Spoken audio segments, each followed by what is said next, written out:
yeah. You want to talk to me?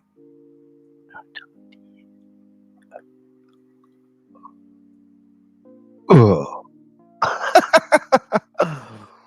Oh man, I see all these people talking about the Muhammad Ali Act, and I'm like, man, half of y'all motherfuckers don't even know what that shit is or what it's for, or how many times it was violated right in front of y'all, and y'all didn't say nothing, or y'all actually advocated for it to be violated. It's like, but that's just a testament to the times that we in. You know what I mean? That a lot of the people you see, I don't know, complaining about what's going on, you didn't even bother to read what it is or what it's for. You just going off of some second, third hand info from somebody else that don't know what they talking about. Because the Muhammad Ali Act, for all of its virtues, for everything it was supposed to prevent, that stuff still happens. We've been over it a million times, so I'm not even gonna go into all of that. They're like, dog, like they've been violating the Muhammad Ali Act right in front of y'all, and y'all supported that shit. So what are you worried about? It's blown out of proportion like the TKO boxing thing. Y'all remember that, what, 2-3 months ago, there was all these stories out there about how TKO is going to run everybody out of business. They're going to run everybody out of boxing. They're going to get rid of the sanctioning bodies. All this crazy shit. And none of that turned out to be true. None of it. Like I said, it wasn't. Like boxing is too big and too fragmented for any one person to control it, for any one entity to control it. That won't happen. You know, but you had a lot of people, and people in boxing, people in the industry of boxing was like, yo, it's a wrap, yo. They, you know what I mean? Like it's like, yo, like, bro, I'm surprised that a lot of y'all. Shout out to Chico. You the only content creator who read what's being added to the, yeah, because Drew, you know what kind of generation we from, bro. It's only the soy boys and Generation V motherfuckers. It's like, what are you worried about, dog? That fighters are gonna get screwed? Look, I hate to break the news to you, but fighters have been getting screwed. Muhammad Ali Act and all. You know? And a lot of that stuff is just virtue signaling and what my man Steve Kim calls it, fanovists. Fans that want to be activists that don't even know what they're advocating for, because some of the amendments that they made to the act are actually good. A higher minimum for the fighters is a good thing. Medical care for the fighters is a good thing. That's a good thing.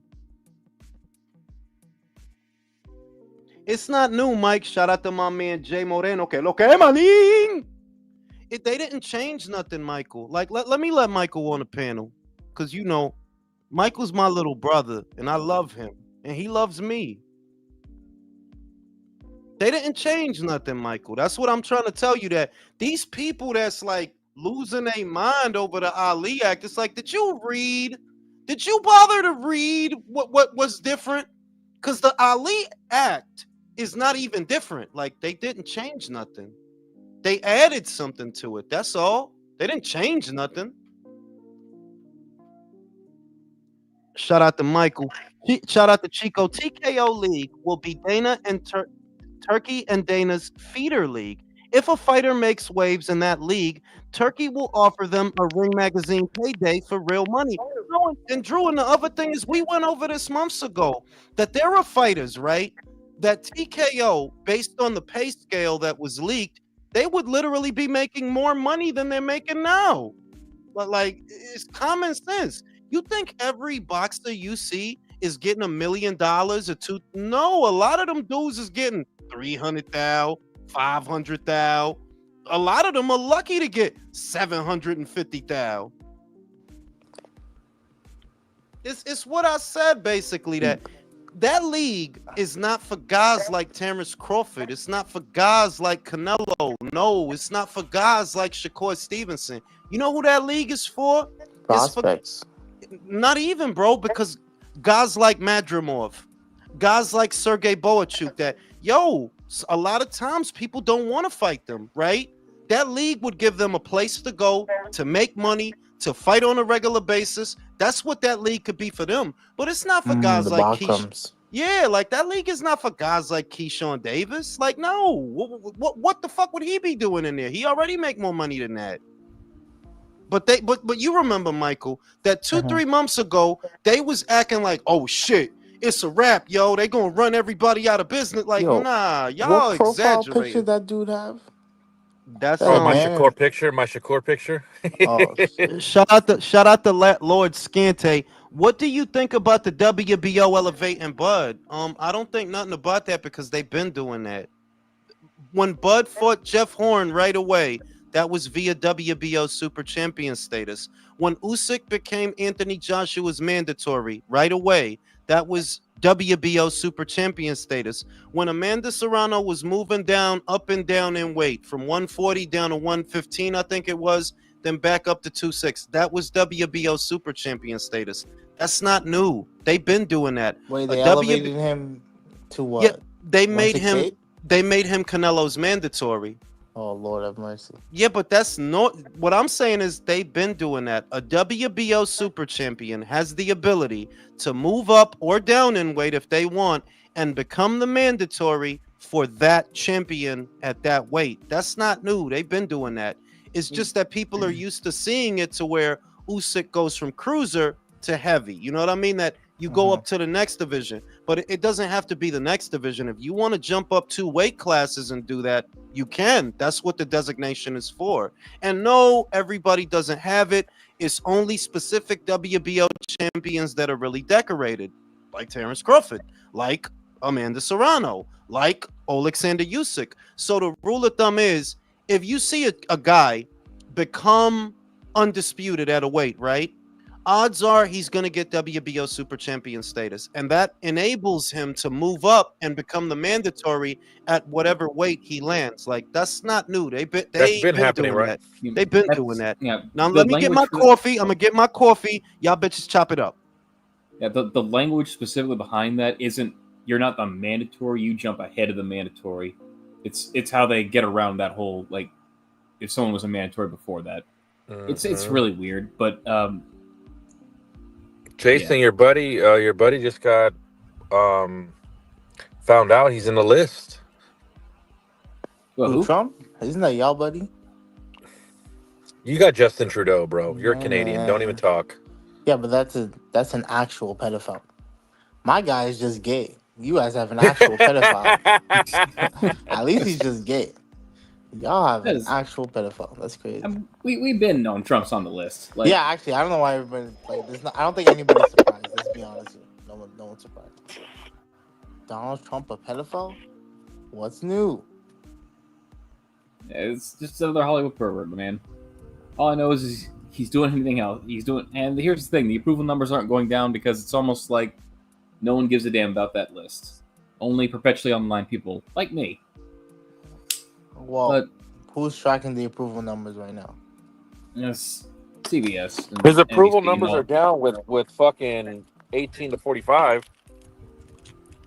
That's something. But yeah, like a lot of this Muhammad Ali, like you've been seeing it all day, Drew. That it's like, how the fuck y'all gonna get this mad over something y'all ain't even bother to read and something that y'all don't understand? Because if y'all understood the Ali Act, a lot of y'all would not be fans of the PBC. They the main ones that violated that exactly. shit.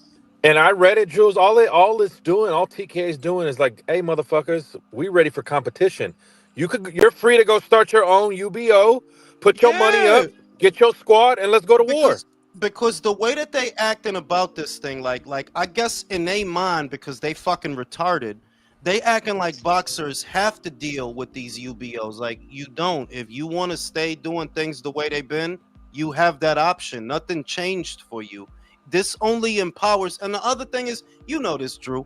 Everybody don't got the fucking money of a TKO. Everybody's not gonna want to start their own fucking league because they don't got the money to start their own fucking leagues. Like, because the language in there even says if you have fighters fighting in your UBO, you have to have a state-of-the-art facility for them to train in. You got to fucking take care of it. If they get hurt training while contracted for you to fight you, you got to pay all their fucking medical bills. You know off top with that. Well, everybody don't got money for that, and everybody's not like you think. Top Rank wants that. You think Matchroom like no, they don't want to be on the hook for all of that. So it's not gonna be a whole bunch of UBOs running around. Like no, it's TKO. That's really who's gonna move and shake and do all that shit. But other than that, there's not gonna be a fucking Top Rank belt or a match. Like no, they don't want that. And more importantly, the fans don't want that. If the fans wanted that, then you could get it off the ground. But what did I liken it to? The Bridgerweight division. The WBC thought, yeah, we could just make a new division. You made a division that the fans don't give a fuck about, and the fighters don't give a fuck about. And what has it been? 4 years later, nobody still give a fuck about that shit. And So that's just so dumb. And now, I what does actually this think do? What does this do for like the Gary Jonases though, Jules, and the club show scene? I In your mean, opinion, honestly, maybe like I would say, look for the club show. The biggest thing that I saw, and I wouldn't call it a bad thing, but it is gonna make things harder for the guys that do low level chicken gizzard circuit shows. Is that the minimum pay went up? Now the minimum is $150 a round, where before that was not the minimum. It was lower than that in a lot of places. Well, some places didn't have a minimum. that's some crazy. places didn't. Right, so if they up the minimum, that's not a bad thing. Not for the fighters. That's a good thing if the minimum is $150 a round. So a lot of the people complaining that you see on Twitter, honest to God, they're fucking Democrats. I could just tell, like, yeah, you a fucking idiot. You just a fucking idiot, dog. How the fuck you gonna be that mad over something you ain't even bothered to read or something you don't understand? Because if you understood the Muhammad Ali Act, you would not be a fan of the PBC. They literally the main ones that violate that shit. and this is where we are. For 30 years of where these power brokers have acted, this is where it is, and there's no scooting around it. We're really in the time, Jules, where after Saturday, no American-based terrestrial network or cable network is putting on boxing.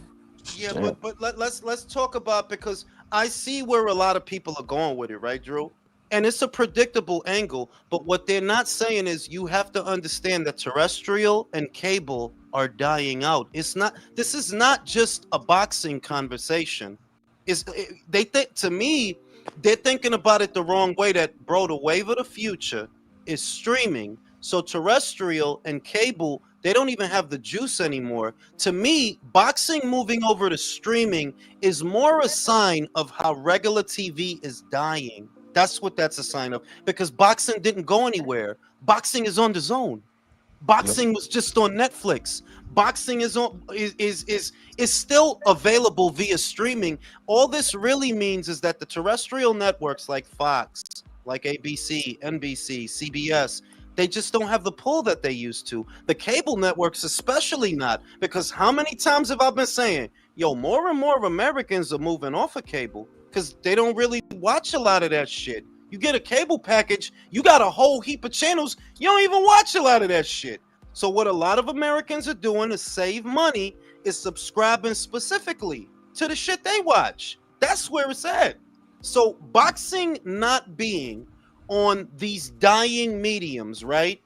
That's the equivalent of saying to me, oh, well, the Daily News doesn't have a boxing column anymore. Who reads the fucking Daily News anymore? Oh, it's like it's like saying like you saw the usual suspects, Jules, and I'm just saying now this is time for the fighters to prove their worth. No more the Danny Garcia's getting a meal for Rod Salka. No, and that's a separate conversation, because like those people, my thing is this, Drew, the people that you're trying to hold accountable when you say that, those people are cowards. They're not going to own up to that you supported a lot of what's going on in America. And if things are fucked up in America, a lot of the people that supported that, it's your fucking fault. It's you fucking idiots that think that it's a good thing that Danny Garcia out here getting 1.2 and 1.5 for Rod Salka, for fucking Ivan Redkach. Brandon Rios. Right? You don't understand that when you do that, you inflating the fucking market. So what is this asshole gonna want for a real fight if you giving him that? Didn't they give Leo Santa Cruz $3 million for, who was it? Abner Maris? bruh. And you got these people Nasty. saying, you got them saying, no, Al Haymon gets these fighters paid. Like, what's it from? Like, why do you No, care? That's always been my no. thing. Like, why do you My care, thing is bro? this: if you could, my thing Faggot is ass. always this. I don't. By now, all of y'all know I don't really give a fuck about a lot of boxers. Low Me key, either. I don't really care because the boxers do. come and go. Peter Quillen in 2015 is a name. In 2025, he don't mean a motherfucking thing. Well, That's recently boxing. Tim Zoo. Now he Right? don't mean shit. You see the shit? 2 years ago, Tim Zoo, great looking kid, right? He's doing good. He's Now got the he's star finished. potential. Now look, right? That's He's why done. I don't get attached to the boxers. I care about the sport and the longevity of the sport. And I know that when you giving a Danny Garcia 1.5 million for the fights that y'all making, Showtime is going to end up leaving boxing. I was the first to say, like, yeah, this is not sustainable, bro. You can't spend that kind of money on trash. You can't. Eventually, the people that's above stuff and going to see that and be like, what the fuck we getting out of this? You giving this moron 1.5 so that on a Saturday night, you could bring us under 500,000 views? Well, what is happening here, dog? And lo and behold. So the real problem that boxing in America has is it's too many fucking Democrats, Drew. Boxing don't need Democrats. It needs Republicans. Of the There we Republic. go. There we Bitch. go. And but what I do like, Jules, it's gonna make fighters get hungrier because where the paydays really at, Jules? The money they really want. Where's it at? The shit that I like that Turkey's doing. He's wrangling these guys without them realizing it, without them knowing it. Maybe he doesn't know it, or maybe he's like me and he's actually 10 steps ahead of you. You just don't know it. He's too You know far he away. is. You know why? He Shut watches up. the No, relay. you know why? Because I'm in the middle of a fucking sentence. That's why. I removed everything that was making boxing fucked up. I removed it, the obstacles, the politics, the shit about the platforms. I'm providing the money. Everything is here for you. And I'm going to filter out the bullshitters because low key he's doing that. It's not a place for a Keith Thurman in his boxing future. It's not. Low key, there's not a place for a Boots neither. So you better get your act together. It's no, Brody, you need to fight. I'm not even blaming you for some shit, but I am blaming you for other shit that in this new future, in this future that we go into, you have to fight. There's no more 2, 3, 4, 5 mil for you to be fucking gatekeepers and club. Like, no, dog. Look at Teofimo. What is he gonna do? I don't even fucking care. That's where you. I don't care if you don't want to fight Devin, right? If that's not the kind of shit that you trying to be in, bye. Go hang out with Manny at Wildcard, bro. Take some selfies. All right. No. I tweeted this out earlier. Like, either you fix your own shit, or someone else is gonna come along and fix your shit for you, and you may not like their solution. Yeah. Well, guess what, bitch? There's nothing wrong with except for America. On one end, you can say that it's not a good thing that many of the big broadcasters, right, don't have boxing programming. That's the plain way to look at it. But because I'm smarter than everybody, how well is ESPN doing? How well is Showtime doing? Showtime went from a major cable channel to a subsidiary. What is Showtime anymore, dog? What is it? They're fucked right now. Paramount's getting sued. Paramount's up for sale. Right? And this is what I mean, that when you think about the way that they're framing it is, oh my God, there's no boxing on the major channels. Yo, you sure that those channels are major? Are you sure? Maybe they were major. I don't know about now. I don't know. I don't know a lot of people that still watch Fox. I don't know a lot of people that still watch NBC, Fox. I don't know a lot of people. But what I do know is you have a competitor now that didn't used to exist, and that is the internet. There are a lot of people that spend time watching cat videos, influencers. It's different now. The audience that normally would go home after work and tune into a Fox, an NBC, an ABC, whatever, right? That time is now divided between those old networks and this internet. and streaming. So when I see that, boxing is not on these old networks anymore, maybe it's because boxing graduated to the wave of the future. Because boxing is on streaming. It is. We're It's on watching. the zone. We're watching Ring IQ. Yeah, you know what I mean? So that to me doesn't mean a whole lot. If anything, I would worry about the future of those networks. What is the future of a terrestrial network in a time where most people are on the internet? Most of the day they're on the internet. They're either on their Facebook, their Instagram, their Twitter. They're either there or on YouTube. People don't sit at home anymore and just stare at the television. That era is dying out. That's all I see with that. That this is another transition from 8-track to cassettes, cassettes to CDs, CDs to MP3s, MP3s to streaming. That is all this is. And boxing already moved on. Yeah, like it already moved on. It's on streaming. It didn't go. It's not that boxing died out. It went somewhere else. Now, what happens to an ESPN? I don't know. I don't know. What happens to Showtime? I don't know.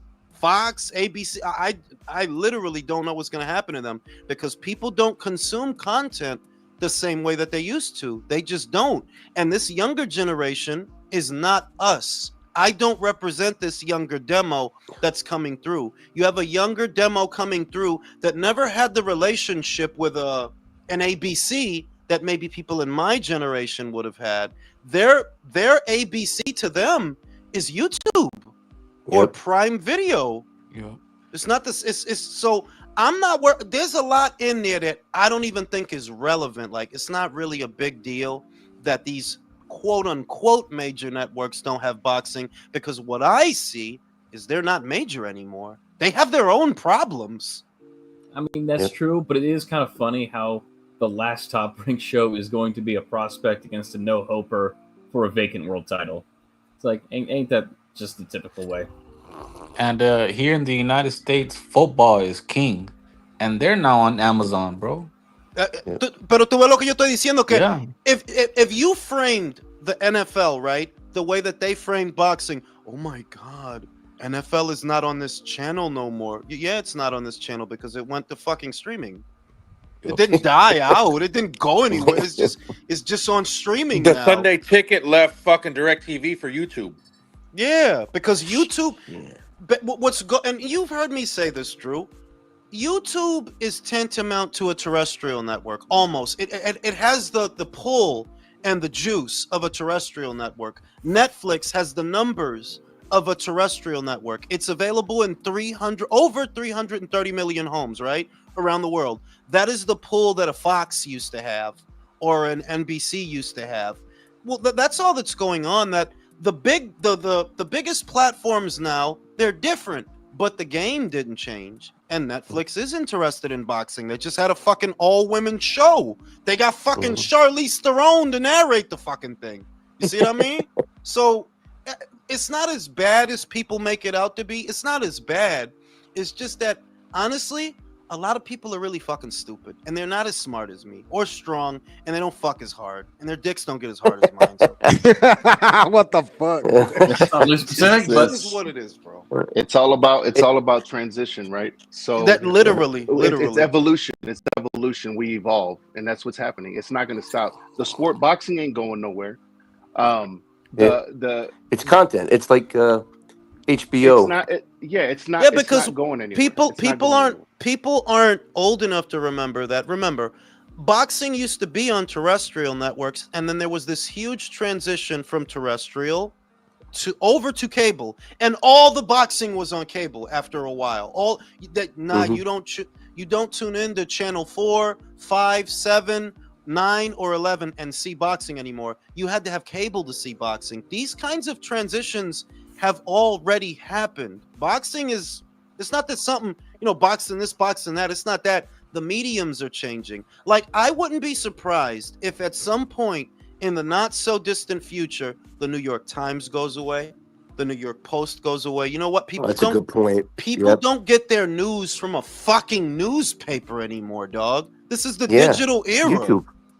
They New can media. Yeah, like the news outlets themselves are going to change because there are some mediums that are antiquated. Of course, yeah, way back when in my fucking day, when everybody's face wasn't glued to a phone, you go to a newsstand, you buy a New York Post, the New York Times, a Daily News, right? Yeah, in those days are gone.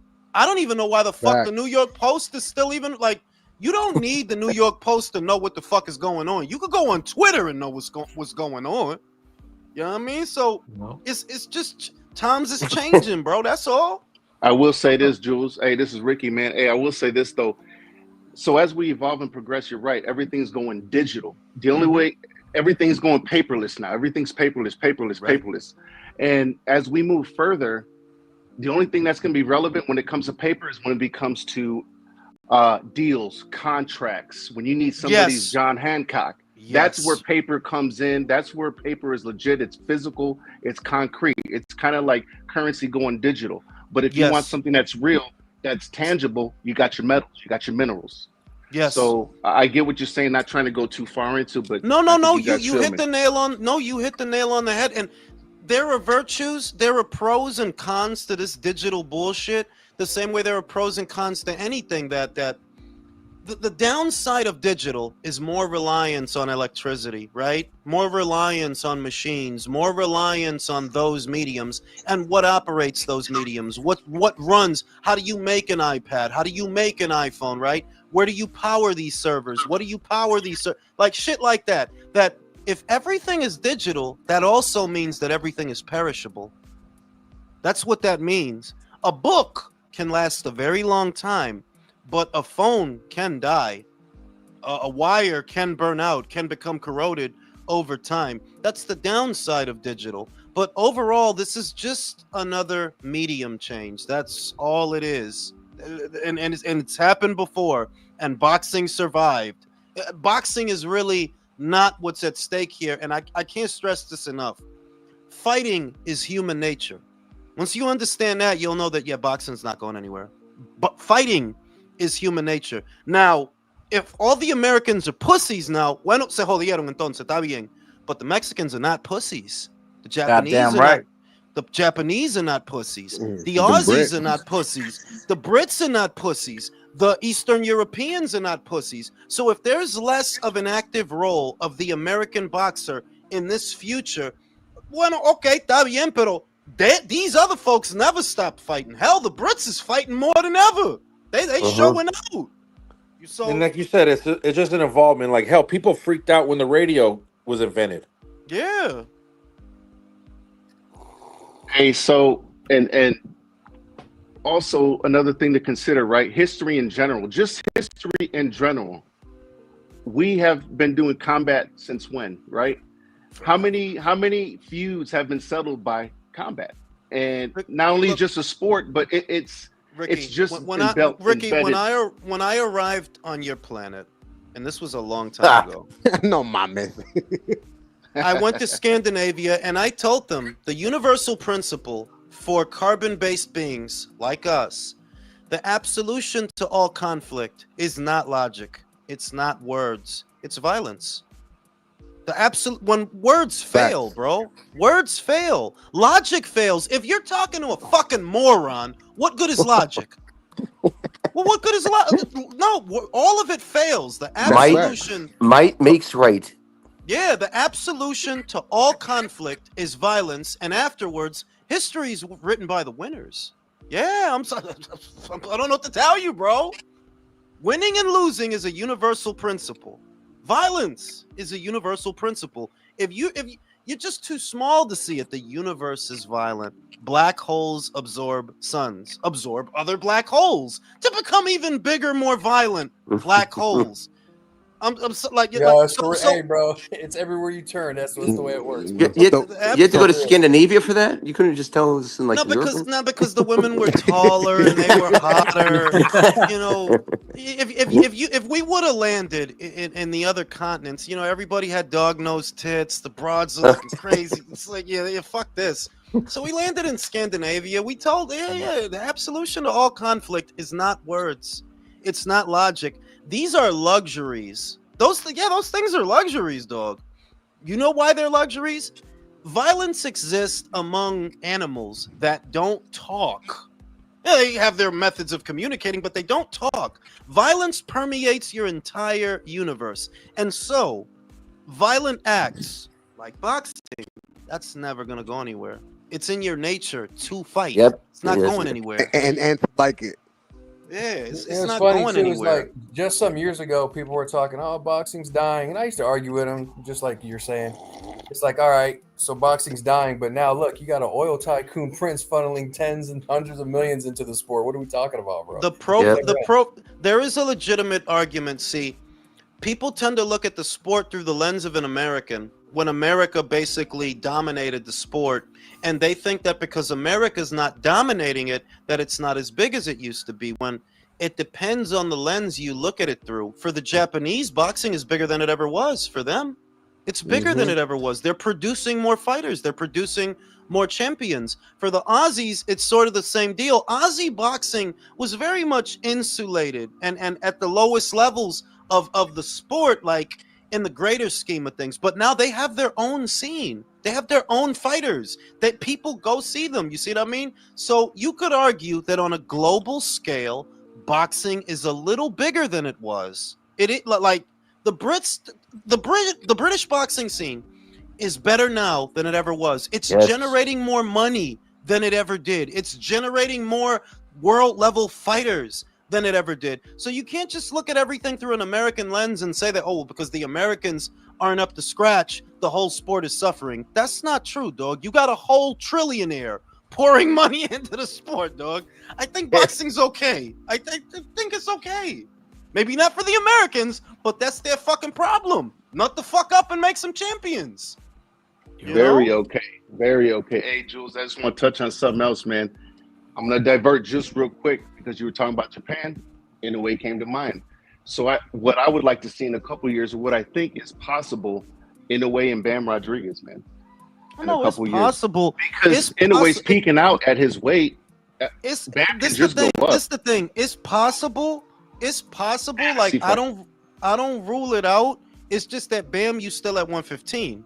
Inoue is at 122 right now, right? Right. Bam, you young. He's in his early 30s. Like Inouye's already in his early 30s. Personally, and I love the guy, I don't really think 126 is going to be kind to him. I don't like fighters lose, bro. Great fighters lose, bro. They do. Yeah, there is a cap, but yeah. And so my thing is, I could see Bam going up. Though, is what I'm saying, to meet him. I could see Bam and Junto more than I could see Bam and Inoue. Okay,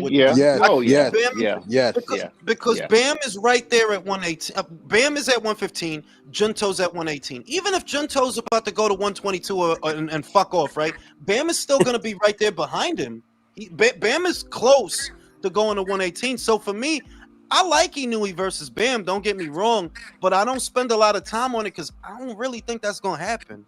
Not really. Like probably right, but it's just a little fantasy fight in my mind. But you know, the dirty secret there is that. Hang on, the dirty secret there is that Bam is not going to fight Inoue because in order to do that, he'll have to fight Junto at some point in the same weight class, and he's been doing everything in his power to avoid that fight. Well, this the other shit, and I don't know how y'all feel about this. Like I said, Drew need to have one of them steak dinners with Rudy to give us the scoop, because Robert Garcia said that Mr. Honda don't want to make it. That's what Robert Garcia said. He said the fight was all but made, but Mr. Honda of Taken Promotions, he does not want them to fight, so they're not gonna fight. That's what Robert said. And I'm like, all right, Robert. All right. But I need to hear it from Rudy. And if Rudy says what Robert said, then I know it's real. Then I'll know, okay, yeah, if Mr. Honda don't want it, it ain't gonna happen. And I'll be right back after these commercial messages. Y'all see Keith Thurman talking shit about boots? Yeah, man, I saw that. Oh my god, it's pot calling kettle black. Like, Jesus fucking Christ, go away. Is he gonna fight anymore? Keith? No, he's gonna talk about fighting. He ain't gonna actually fight. He always does that. Oh, so another fucking Paulie Malignaggi. Yeah. Honestly, that's a good comp. I think Paulie was more active than Keith, the way, you know. probably hit harder too. No, he didn't hit harder. That's a lie. I just don't like Keith. Yeah. Keep trying to make noise. Keep trying to make noise, but then you got old Pacquiao coming back. He's gonna overshadow that shit. Now everybody's talking about Pacquiao. Yeah, Keith does a lot of chitter chatter. You know, you guys know he's. I believe Keith had a good mouth. Tries to sell a fight, but he's always been injured. He's in and out, so too inconsistent. So I believe I'd rather Keith wait will and come see back. what the fuck Pacquiao does and see what the fuck he's doing. So. Keith will come back when he shaves his head. Actually. So because you got that receding hairline, it's just going back and back. Yeah. No more braids. Wait, I just shave those eyebrows too, man. I just saw a comment. Paulie Malignaggi has a fight coming up. Isn't that I heard he was doing. I heard he wanted to do bare knuckle. Yeah, bare knuckle is what I heard. Bare knuckle fighting. That's just trash. Okay. Yeah, who's the guy he's fighting? Match. I don't really follow bare knuckle, but I mean, what's his name? Supposed to have a fight soon. They haven't announced an opponent yet, but Venado Lopez. So that should be cool. Yeah. That is hilarious, though. Paulie, even if it's bare knuckle, Paulie has a fight scheduled with Thurman. Good lord, you. Manny Pacquiao stole that man's soul. That's the only explanation I have. Yeah, it looks like it. I could see if Pacquiao stays, and I could see them setting up another fight. Trying for the title, maybe a rematch. I would think, but I don't know what Barrios Corners has said, because I mean they would make money with the rematch. I think nothing spectacular, but I think maybe Pacquiao wants that get that belt. I don't know too much what's going on with the other guys. Norman. Oh man. Norman's only the PBC would have 2 controversial draws in a year. Yo. Yeah, that fucking sucks. Barrios needs that They rematch. suck. PBC sucks. No, Barrios needs that rematch, because either that fight was fixed and you need to make it very clear that Manny's an old man, or it wasn't fixed and you are that bad. You need that rematch, brother. Even going into the fight, though, I didn't even give Barrios an edge. I put it 50-50 because I don't know what kind of Pacquiao was going to come out, right? He's been out for a minute, okay? So then you got Barrios. I don't hold him too high. You know what I mean? He's not high on my list. He got a belt. Pacquiao's fighting him. I thought it was going 50-50 fight going in. Barrios has no footwork. I gave Manny the edge because Barrios has no footwork. All he's ever shown me is a basic 1-2. He has no punch selection, and he gets flustered easily if you outmaneuver him. Yeah, he's like That's what Pacquiao did over and over again with his old man. He's like a welterweight Willie Romero. That's fucked up. Pacquiao Romero. Would you guys watch that shit? Hell no. Yeah. I mean, I would, but I'm a whore for all things Pacquiao, so I'm a bad person to ask. I know I wouldn't be. I wouldn't watch.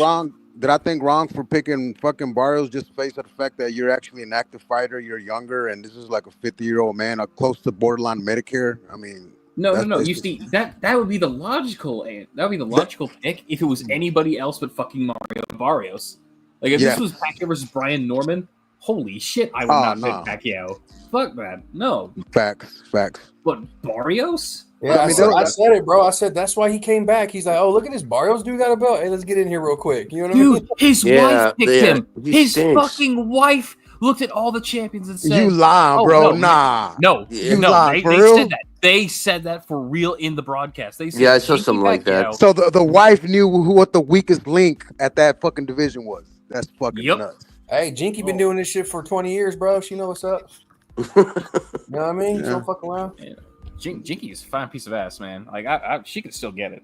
Like, Manny, what are you doing? He's trying to make us some more money, bro. That's what he's doing. Trying to get us some more money with that fight. That's probably why he came back to the sport, bro. She in menopause. He's like, man, fuck this shit. If you're telling me that she chose the opponent, she got something to do with him coming back, probably, bro.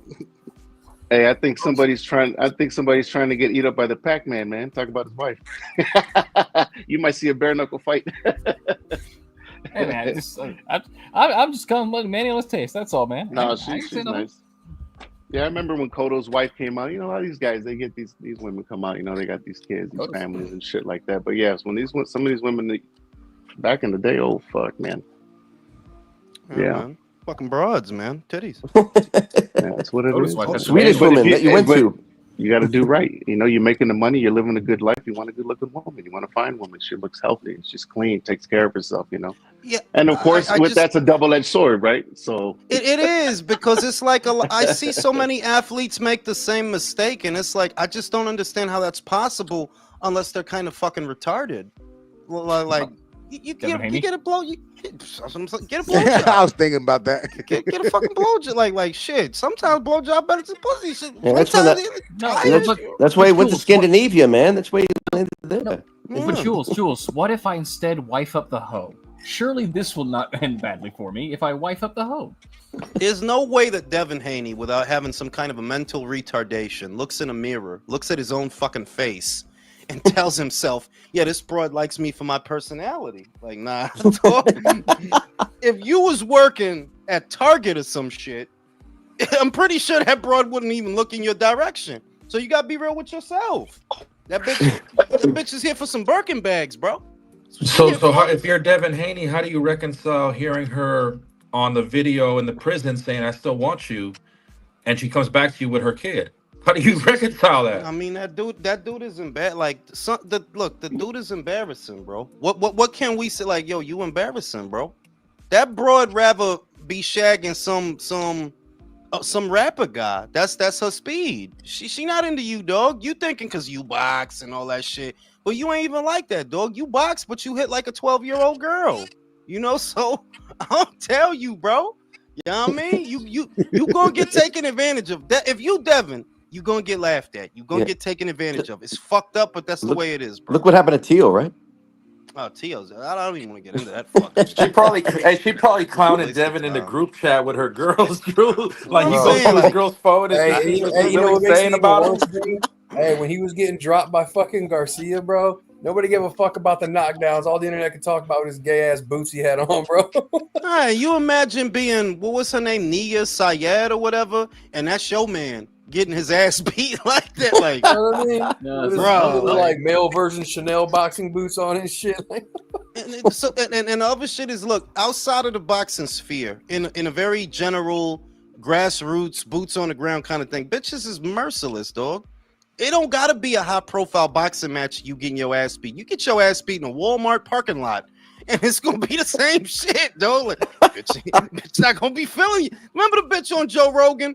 The bitch said her man was an MMA fighter. He's losing a fight. Her pussy got dry off of that. Hey, fellas, there's no logic in it. There's no logic in it that the bitch is not like, but he's a good guy, you know. He bought me a sandwich. Like, nah, that's not how bitch mine. Like, it's fucked up. I didn't make it this way. Write God a letter. Did you say he bought me a sandwich? You know what I'm saying? You know, he did. No, the point is, like she forgets everything he done for her. She forgets everything he did for her in that moment. Drew caught that shit. That you could have been the greatest guy. You could have. You could listen to this bitch's boring work stories. You could do all the shit. Hold the door. You know, you can eat out for a half hour. It's fucking amazing, right? The moment you getting your ass beat in front of that, it's a wrap, and she ain't never gonna look at you the same. Speaking of how you know they ain't shit, like, I don't know if y'all see what went viral today. The number one app on Apple and all those things is this app called T, where the bitches get together and say, like, this dude ain't shit. Watch out if you're dating him. And someone said, imagine if guys created an app so we could tell everything about these bitches and their real body count. Because the real shit is that these mediums that women use, right? Maybe your species will become hip to this, right? You can't do shit. You can't do the shit that bitches do. That's for the bitches. Swimming is for the fish. You understand? Swimming is for the fish. Flying is for the birdies. This caca. Yeah, that's for the bitches. That's for the bit. Yo, dog, understand? Snoop condensed it for motherfuckers, and they still not hearing them. All these bitches is posing tricks. We don't need a fucking app to know that. We need an app. We need a group chat to figure out that these bitches Jules, is tricks. The ones that need it are these younger dudes. the fucking millennials and the fucking Gen Zers. The They're shit the is ones that who don't know nothing about the game. the shit is that you supposed to leave your house knowing that. You supposed to leave your house knowing that the married bitch, the bitch in a relationship, the college bitch, the John J. Baroque, all they all suck dick, man. And But then Jules, they said the app jumped up. They said the app jumped up in downloads after the Coldplay scandal. Jules, like you're the dude at the Coldplay con. Why you act like you've been there, bro? You're not supposed to get scared. This the shit. You got a bitch. She works with that guy. Because that was basically he hired that bitch. You understand? And she promoted her partner too. She know that he got a whole wife and all that at home. She's still hugged up like an episode of Dawson's Creek at the concert. That's bitches, bro. That is bitches. So it's like She had a whole husband. Not, she didn't give a fuck. like at least in the era that me and Drew and Country, if he's here, we grew up in, we didn't have hey, don't forget me, bro. I'm part of that era too. Right. That you guys didn't think about broads that way. You had to get out there and see it for yourself, and it's based on the bitches that you fucking. The bitch that walks down the street with her boyfriend every day and he kisses her, he drops off, is sucking dick in the staircase 10 minutes later. After Hey, Jules, speaking of that app, bro, you're talking about, I found out a couple of weeks ago at work, man. I didn't know this shit was real. I didn't know it existed. There's a, y'all know I'm in the Houston area. There's a Facebook page titled "Are We Dating the Same Man in Houston?" And it's just nothing but bitches putting dudes' photos on blast, bro. Hold on, Pale said, "Do you think Daniel with Brazilian ends up like Devin and Tio?" Hard to say because I don't know exactly how autistic Daniel is. Like he looked like he could pick out his own clothes, right? What? He can't be more autistic than Rolly, Jules. Come on now. Yeah, but Rolly is getting a lot of fucking action. Do you think they had to teach? Do you think they had to teach Daniel how to fuck though? Like, look, bro, this is how you do this. This is how you do that. He seems that autistic. His dad was in the room pushing his ass cheeks. Like, look, son, this is what you supposed to do. Go, son. Go, son. Get that shit. You got it? It's like a lawnmower. Like, you think him, Clarissa, Tevin, and Rolly got a group chat? Probably and shit. And it's probably just mad pictures of crayons in that shit. Shout out to WMMA. Gen Z dudes take everything women say, literally, then get mad when they don't get any and are lonely and blame it on the women. Yeah, like there was a dude in the 90s. I think he was on a talk show. He said it best. Women say one thing and he don't focus on what they say. He focus on what they respond to. Low key, that was a jewel. Like, yeah, like you put they say a lot of shit. They want this, they want that, they want a guy that makes X amount of dollars. Meanwhile, you sucking a drug dealer dick. No job security, no credit score, no stability, no prospects in life. Yeah. But you can't listen to shit bitches say. Bitches say one thing and do a completely different other. You can't. But these young dudes, I don't know. Like maybe somebody said it on a panel that because they spend so much time indoors staring at their phone screen, they don't have no social skills. To understand that, like, yeah, like, yo, they not hard to figure out, and you should know what to and what not to waste time on. They're like, bro, no, don't be hamming up these bitches and give her a bigger head. You don't understand? It's wild bitches that got a big ass. Why focus on one? It's mad bitches. So it's crazy now, Jules. Like I went out with a young joint that was 23 when me and my old lady was on a break. I got hell pass. The young joint was tripping like, nah, I don't want no pussy tonight. Leave me alone.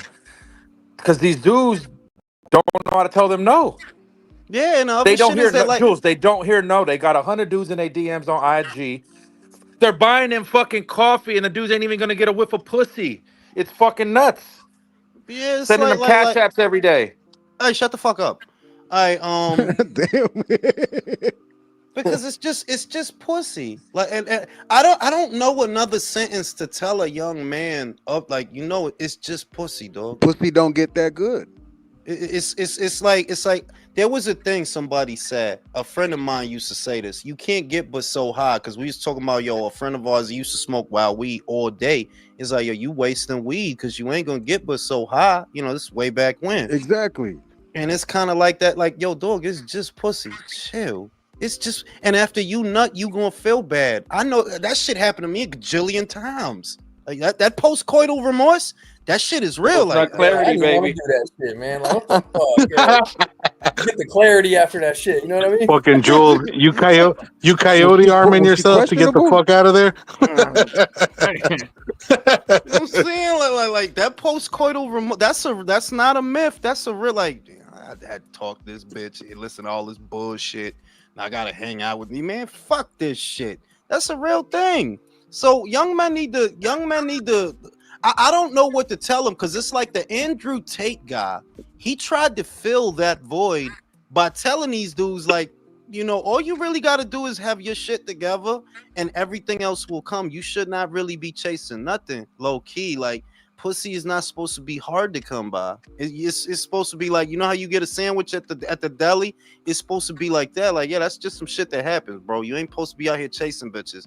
And even bitch can have a fat old ass and a big old titty. If she not trying to share it with you, hey, fuck this bitch. I don't give a fuck Hey, about and this bitch. if it's them Sunday morning fresh ones from the deli, that's harder to get than some ass. Yeah, like No acids. You gotta wait in line for that one. Shit. don't be paying homage to bitches and praising bitches. Like, relax, bitch. You got titties right now. The wall is undefeated.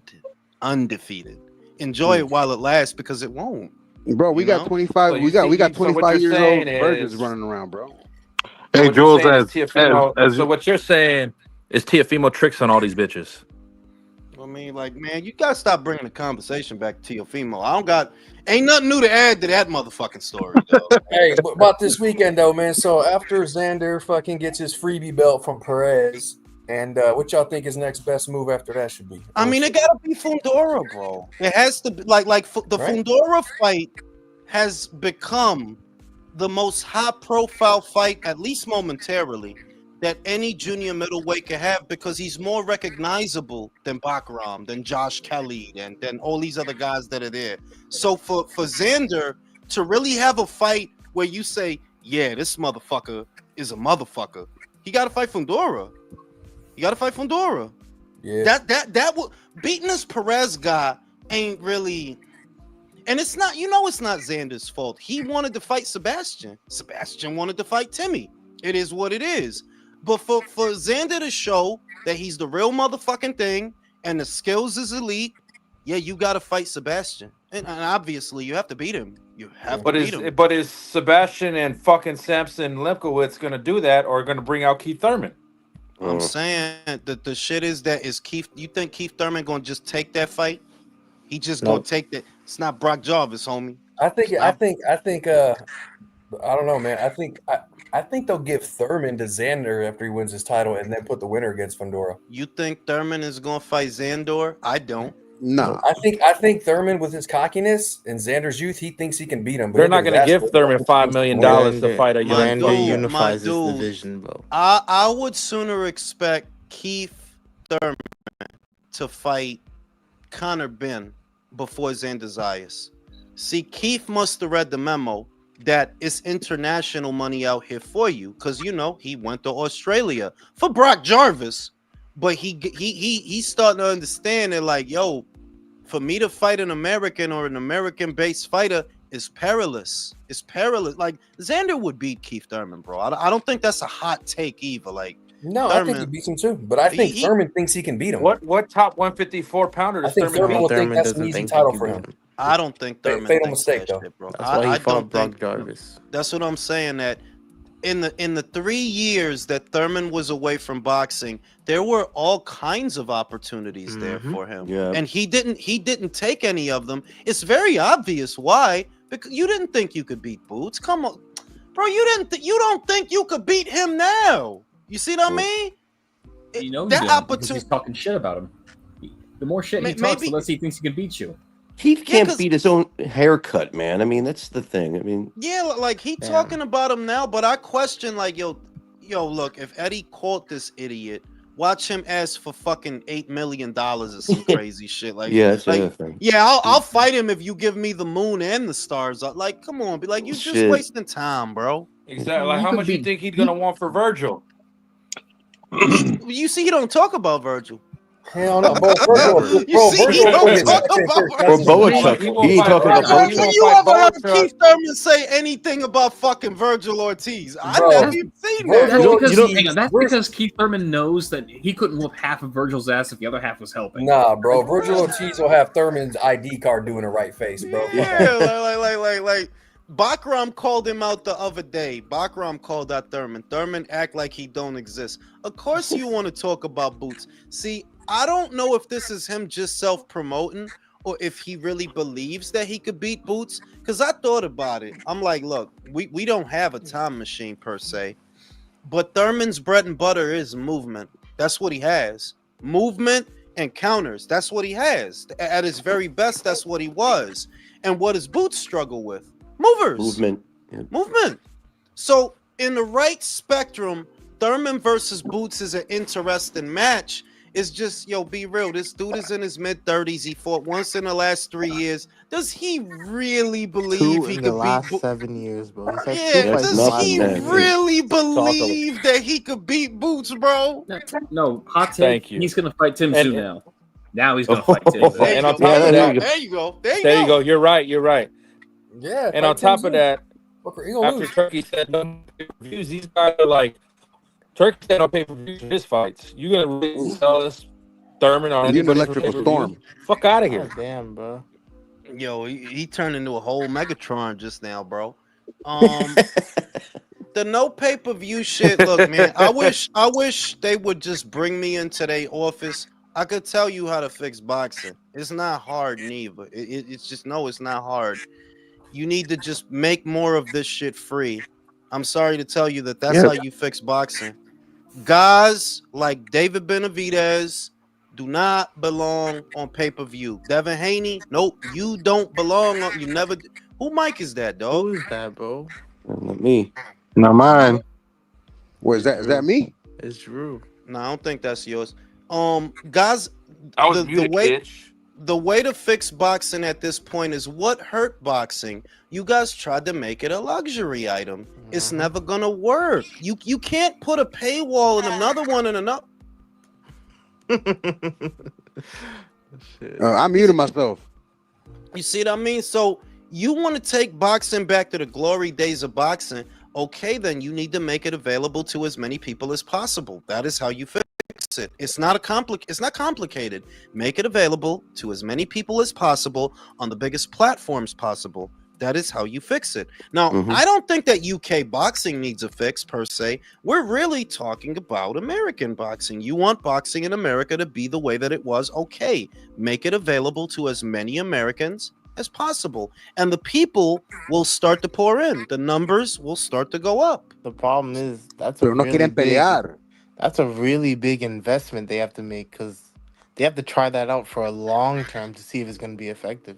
It's not going to be effective immediately. They're not going to get their return immediately. The solution, you're right that the solution is simple to understand, but hard to execute. How do you make boxing sustainable and simultaneously free? How do you do that? Yo, Turkey hasn't made any shows, any money off these shows, bro. They have all been Jules, outside of flops. putting it on a major network where you're getting paid by them, that's not gonna fucking happen. It's tough because the way that you could make it, I think of Netflix almost immediately as being pivotal to a strategy like that, because if you do anything on Netflix, it's going to get millions of views. You know what I mean? If you did Devin Haney versus Brian Norman on Netflix, the numbers would be retarded. Just because everybody already has Netflix. You see what I mean? It's not like you gotta go get it. Most motherfuckers have Netflix. It's available on your TV. It's available on your phone. So you could get massive viewership for what are run-of-the-mill fights, not even the biggest of the big, not Joshua Fury, not Usyk fucking Dubois or whatever, right? You could do regular fights on Netflix and it'll bring in 5, 6, 7 million viewers. So that's what they need to work out. That like, look, I love DAZN. DAZN is great, but maybe some of these things need to happen on Netflix. Maybe. Yeah. But Jules, though, the thing is, you have to have names that are recognizable to the casuals. If you don't have recognizable names to the casuals, they're not gonna fucking sign up and watch it on Netflix. Like the whole point Of of course. back in the day when they were on network TV was they were putting dudes out there that people eventually became fans of, whether it was like Sugar Ray Leonard, Tommy Hearns, Ray Mancini, you know, et cetera, et cetera. You can't put a Shakur Stevenson on fucking Netflix and expect the casuals to all of a sudden be like, "Oh, I want to go see that Shakur fight." No. This is the thing. One, you talk about building up fighters. This addresses Netflix interest in the sport of boxing because they seem to only have a fleeting interest in the biggest of the big fights. But let's just say hypothetically that Top Rank landed on Netflix. Just as an example. If a Top Rank landed on a Netflix, it would be even bigger and more exposure than what they've been getting on ESPN because way more people have Netflix than ESPN. So the byproduct of that is your Abdullah Mason is going to get seen by millions and millions of people. Your Keyshawn Davis is going to get seen by millions and millions of people. Shakur, we don't like his style, whatever, right? But he has proven on ESPN that when he fought, he consistently brought in 1 million or over 1 million viewers. So I can only imagine what he could do on a Netflix. He could bring in more than that. If you brought in 1 million on ESPN, 1 million viewers, I'm pretty sure you could bring in 2, 3, 4, 5, depending on who you're fighting.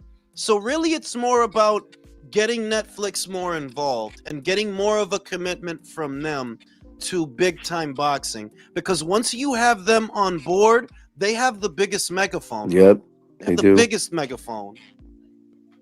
So fuck ESPN and DAZN, everything on Netflix. ESPN has big problems, bro. Like, it's like I've done a lot of videos on it, but I may as well be speaking Chinese to some people that they don't want to understand. There was a time when ESPN was the biggest sports network in the country. I am fairly confident that they are not anymore. Yeah, I agree. I'm fairly confident. They lost MLB, they lost UFC. Maybe they stay in boxing, but they don't have the pull that they used to. It's not 2001, y'all. ESPN is not like, yeah, shit changes, bro. Like, and right now what I see is ESPN is not the megaphone that it used to be. You know, I would say Prime, but Prime's not putting any money into boxing. If they were, that would be something different. If Amazon Prime actually went all in and invested in boxing content, but they're not. The only one I could think of, they're like, yeah, they're huge.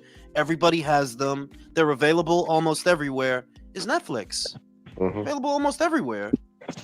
And they've already sampled it. They've already dived into it a little bit. Yeah. You talk for a perspective. We know that when it comes to women's boxing, we always have to grade everything on a curve. But this is an example of what I mean. Katie Taylor and Amanda Serrano brought in between 4 and 6 million viewers. That's with a women's boxing match on an all-women's card, right? That was just all women, some of which a lot of people don't even know. So just imagine if it's Devin Haney, Teofimo, or Devin Haney, Brian Norman. You see what I mean? Yo, you might bring in 10 million viewers with that shit. Maybe more than that, because everybody has Netflix. Yeah. So, Jules, who do you think? Prime example. Who do you think Turkey's going to go with to develop that TKO league of his? I mean, I would think ideally you go with Netflix. Ideally, but that's one, that shit doesn't even kick off till next year. So a lot of things have to come out before we know where they're going. But I don't think they're going to ESPN personally. Ideally, they should go to Netflix. Ideally, okay? You're talking about the same company, all under the same umbrella as WWE, as UFC. Yeah, go to fucking Netflix, though. Go to fucking Netflix. Especially with the cards that Turkey puts up. He get a lot of views. That would be the perfect place. And you say that, well, TKO Boxing is not going to have big names on a platform that size. They don't need big names. They can make them big names on a platform that fucking size. Mm-hmm. So that's And where if, they like would you go said, ideally. Jules, if they're on that platform, they're getting cross promoted with WWE and UFC Yeah. because UFC is going to Netflix. K Boxing said that boxing is going to fail. Canelo is juiced to the gills. Man, maybe, I don't know. I do looking for reactions, but you looking for reactions like imagine using your time like that. Like, dog, go fucking rub one out. There's go find a Mia Khalifa video or something. Like, what are you doing? They want your approval, man. That shit is weird as fuck. But yeah, like ideally, for boxing in America, because this is a uniquely American problem. It's not a British problem because their boxing scene is booming. If you really want it to be the way that it was, you have to make it available to as many people as possible. And it's up to you guys to sort that out, how it's going to work and how it's going to be sustainable. Because the way that things have been, pay-per-view after pay-per-view after pay-per-view, and that's on top of an annual or monthly subscription, you can't grow an audience doing that. You can't. Everything is tucked away in a drawer. Nobody can see nothing. You know, and if you can figure that out, the ones who can benefit the most from this are someone like an Abdullah Mason, someone who's young enough and still early enough in their career that people can see them grow, develop, and get attached to. Yeah, and the boxers themselves, I can't stress this enough that they need to get that pay-per-view shit out of their head. Maybe even now, I think they don't understand that, dog. If you get on pay-per-view and all you do is $150. $250, you may as well not have even been on fucking pay-per-view, dog. It's not even worth it. If it's not $500,000 and better, it's not even worth it, dog. You understand that most people didn't see your fucking fight? Do you understand that? You can't just be on pay-per-view. You have to move units. That's the point. So, Jules, I will say también, do you think also paying these fighters what they're not worth kind of ruin the sport as well? Because now when they're getting paid so much, right? They don't want to, they don't want to fight unless they get a guaranteed amount that they want, Absolutely. Overpaying fighters is why the American market is the way it is now. Don't even think about Turkey or DAZN. It starts with the PBC. It starts with the Waddle and Reed money. That's where that started. The inflation that you see, that's where that started. Why should a Danny Garcia be making 1.5, close to $2 million to fight Ras Salka, to fight Mauricio Herrera? Dog, if you don't sell that, if you can't generate that, then you shouldn't be making that. But for many, many years, that's what happened to the pay scale. You got guys 2-3 mil and can't sell no tickets. Boxing economics talks.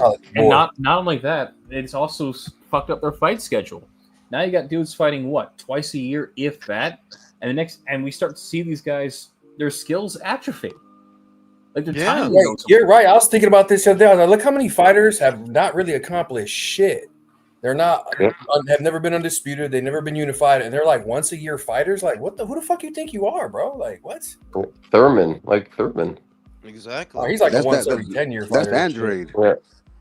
Andrade is another guy. I mean, Andrade may as well be fucking retired at this point. Yeah. Charlo too. Yeah. I mean, the Charlo brothers. Think about this though. We're like having an orgasm over Inoue fighting 4 times a year. That shit used to be normal.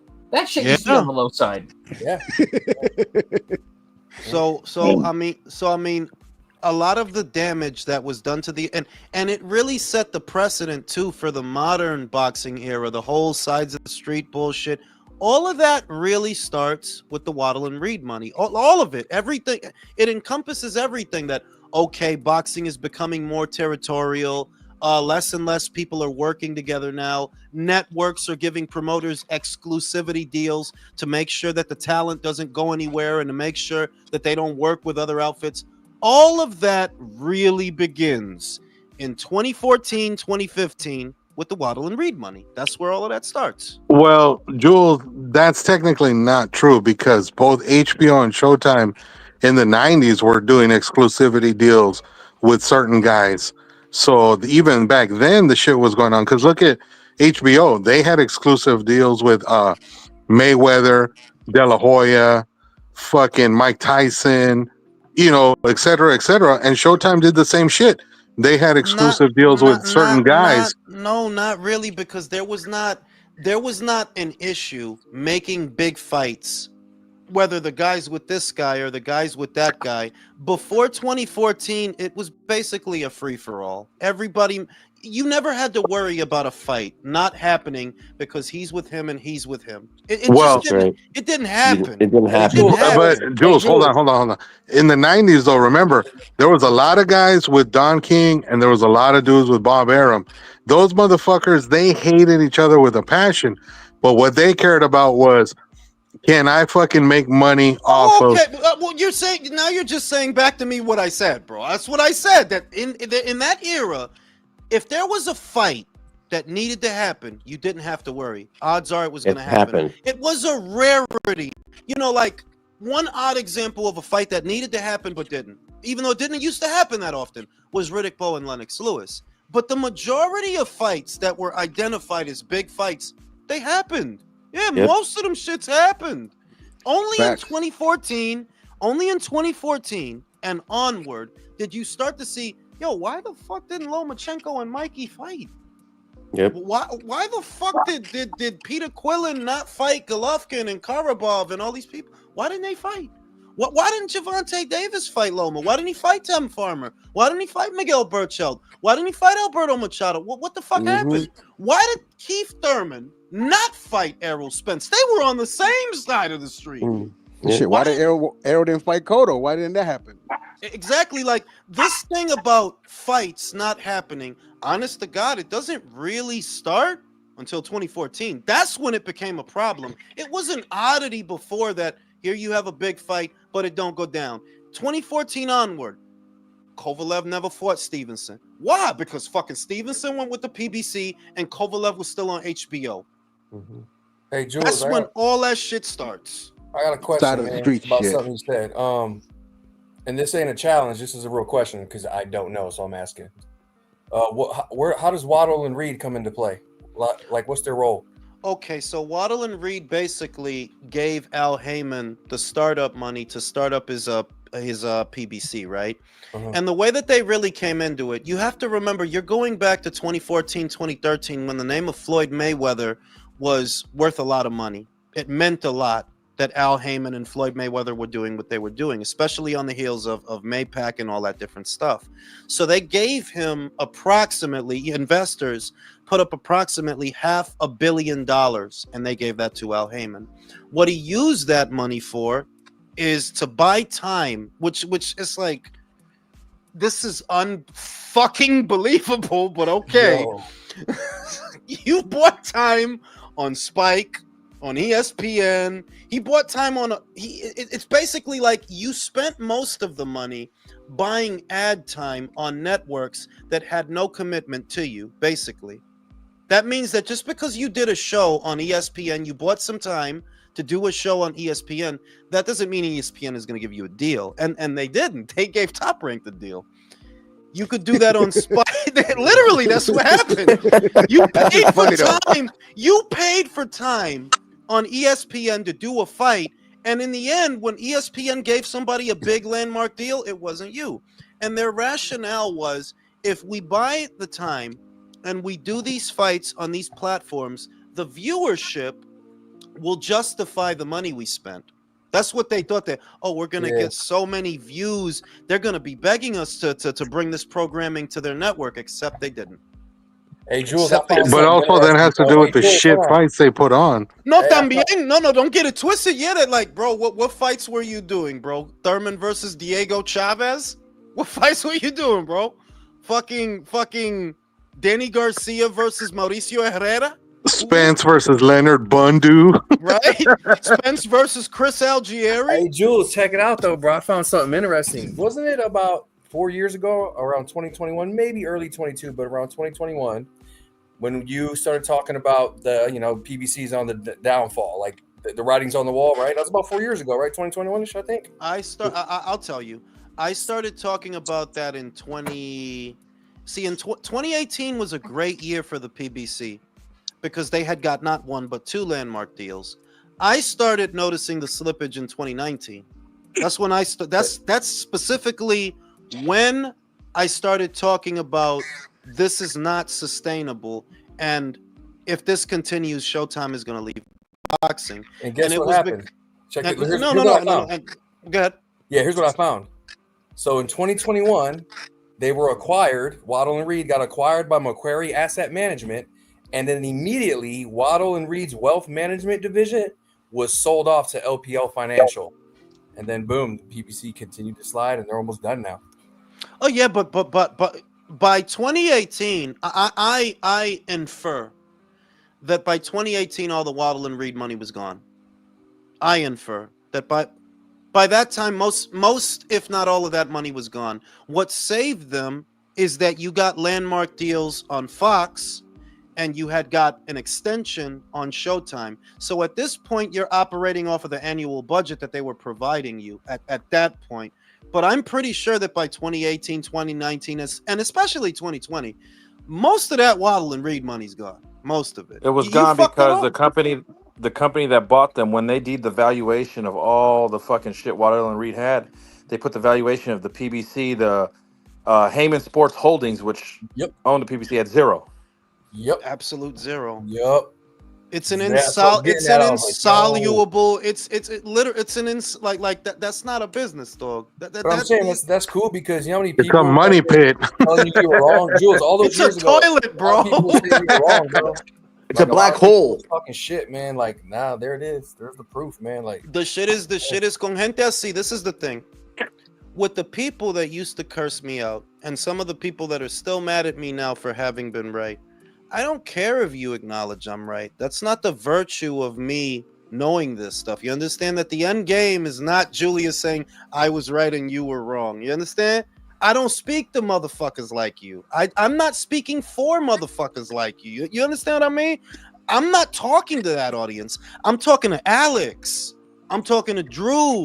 Smart people that will understand me when I say these things. I'm not talking for the fucking idiot who has a picture of Al Heyman above his dining room. Fuck him.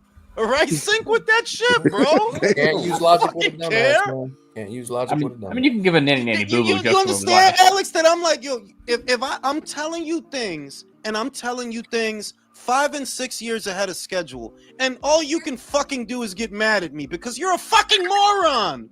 I'm not talking to guys like The Opinion. I'm not talking to guys like War a Week. Like, you guys are fucking idiots. You actually got mad at me for letting you know that Showtime will leave them. I said Showtime and Fox is going to leave them, especially Fox, because Fox is not going to look. Oh my God, Spence did 360,000 buys on a network that's available in over 300 million homes. You think they're going to be impressed by that? I told you before anybody, they're not. They're not. As soon as they get to leave, they will. And they did. But if all you can do is get mad at me, well, I'm not making these videos for idiots like you. You shouldn't even come here. All I'm going to do is make fun of you for being stupid.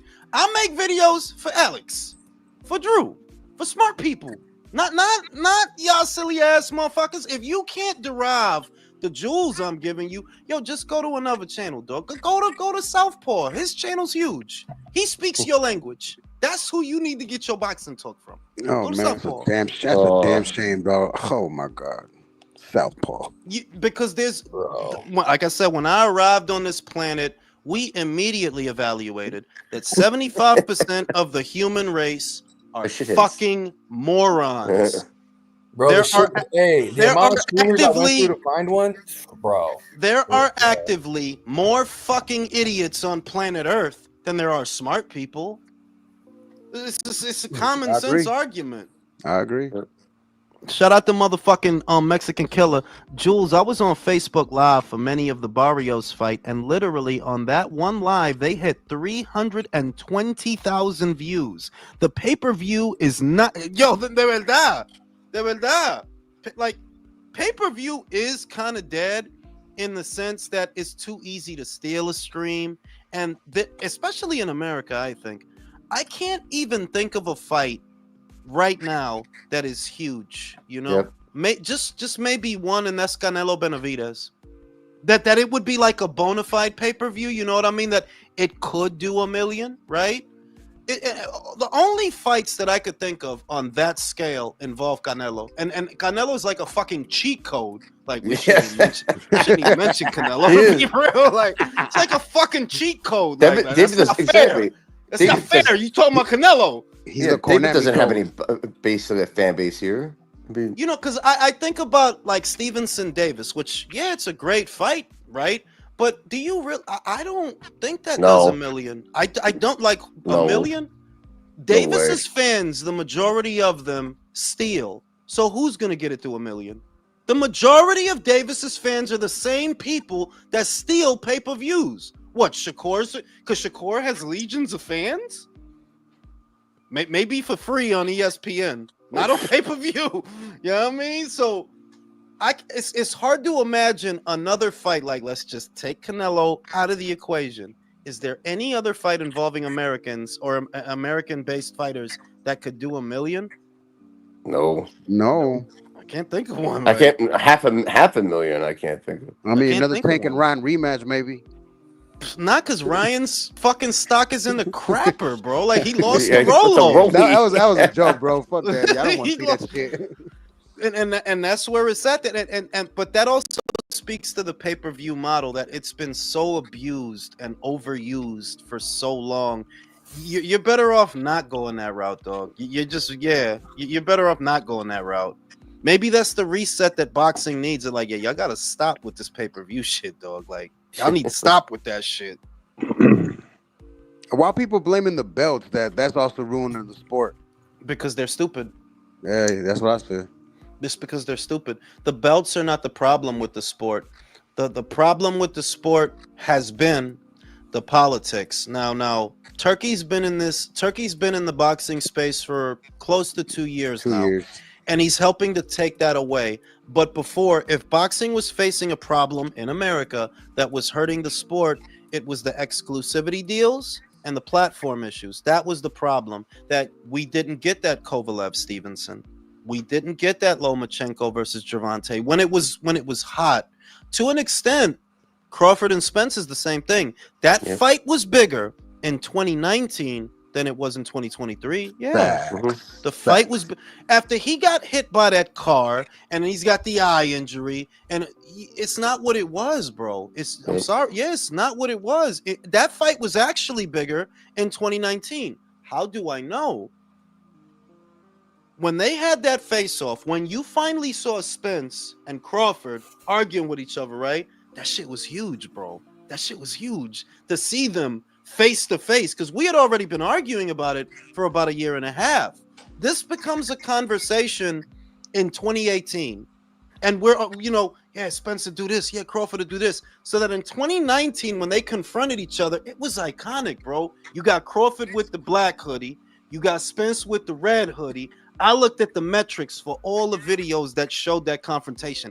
It was huge, bro. And you could feel it that, they need to do this, man. This shit is going to be major. But he gets, he crashes the car. Terrence was still a top-ranked PBC. The politics there. I mean, and Errol's momentum. A part of what hurt it is Errol's momentum died down because he only fought once in 2020 from recovering from the car accident.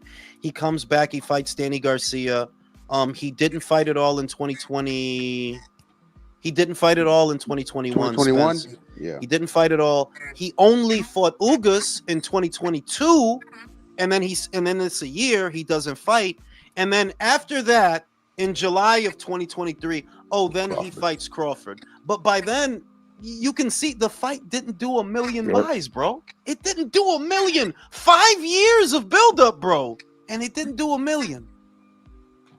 That's because in fact, I think Fury Wilder too did higher than Spence. Fury Wilder 2 did 800 and change, and Spence and Crawford did like 700, I think it was. 600 maybe, high 600. It was a very modest number. Like 600, 700 is okay, but for a fight that took 5 years to make, and y'all didn't sell 1 million.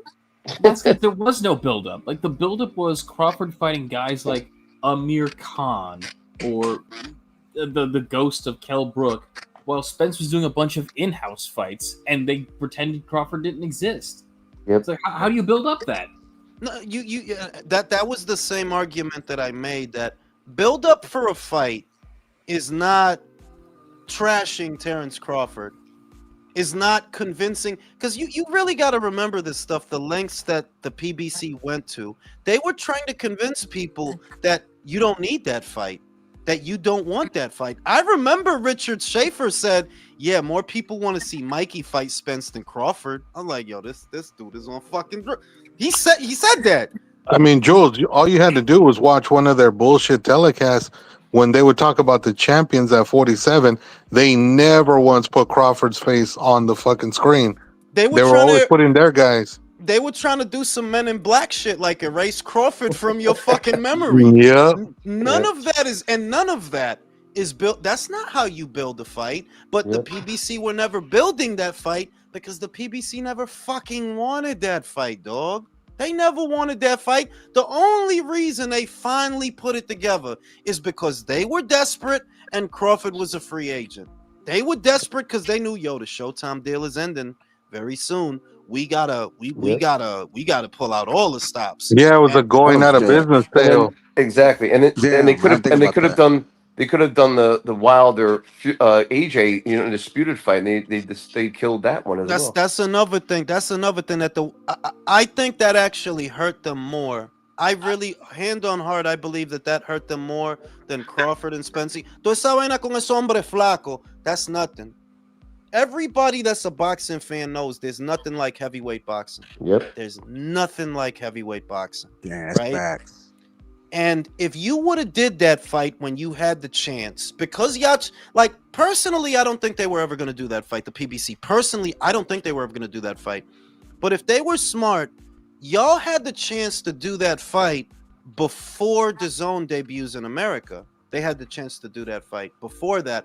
Once the Zone debuts in America, it becomes more complicated because then it's, well, we're Showtime. We want a piece of that action, but the Zone wants a piece of that action. Y'all already had the chance before that, and I believe if they would have did that fight, it doesn't matter who wins.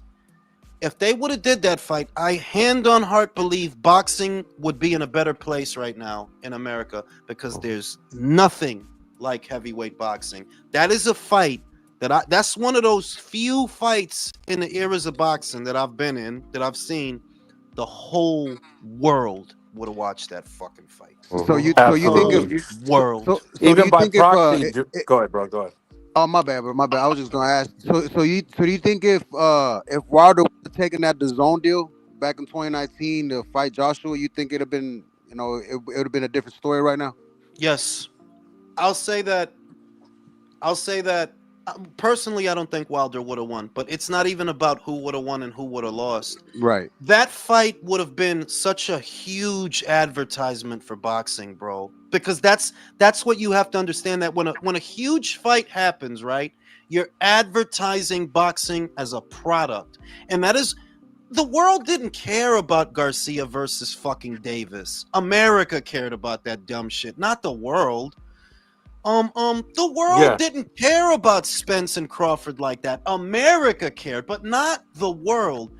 That fight with Wilder and Joshua would have been a global event. People in Africa would have been watching that shit. Yeah. People in the UK, other parts of Europe. Of course, America would have.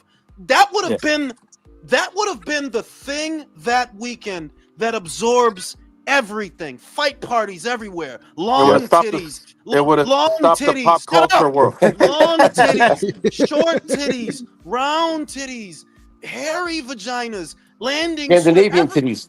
Everything, bro. What the fuck are we doing?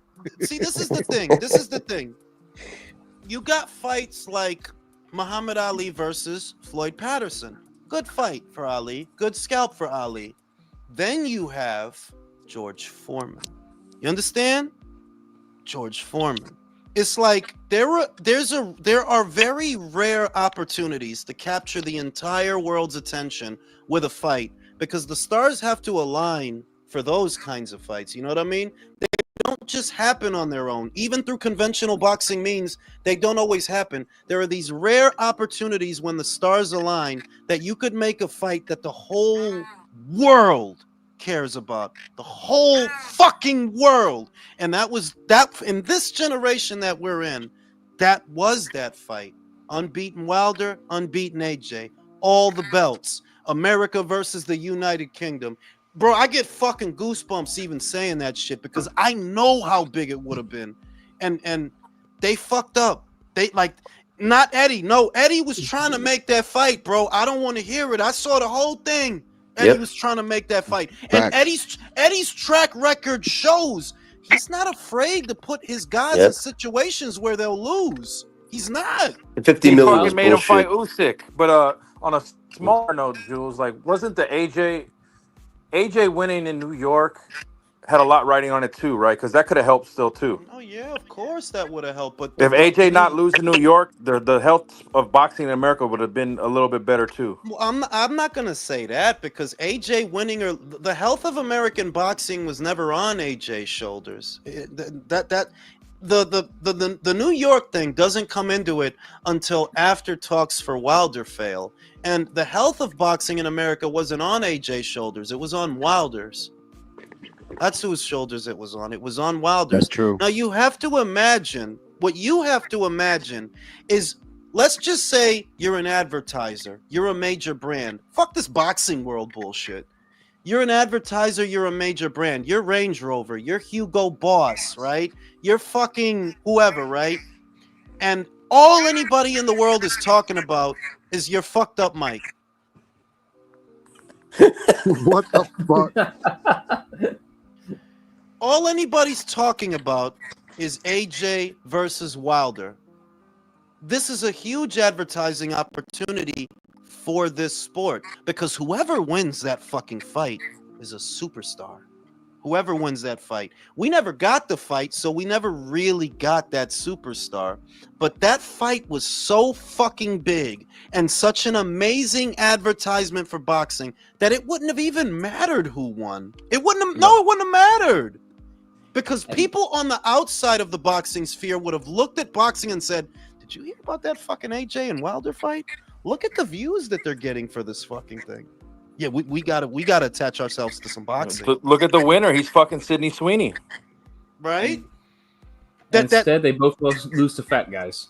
That boxing has not in recent memory is what I'm saying is, if you think about boxing matches, they're all advertisements for the sport to potential investors. So obviously, a Muhammad Ali versus George Foreman and the reaction that got, oh, well, investors are going to like, yeah, this is amazing. Yeah, we need to attach ourselves to some boxing. Why do you not see more boxers in commercials?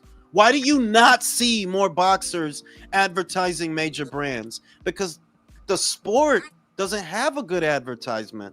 It missed out on it.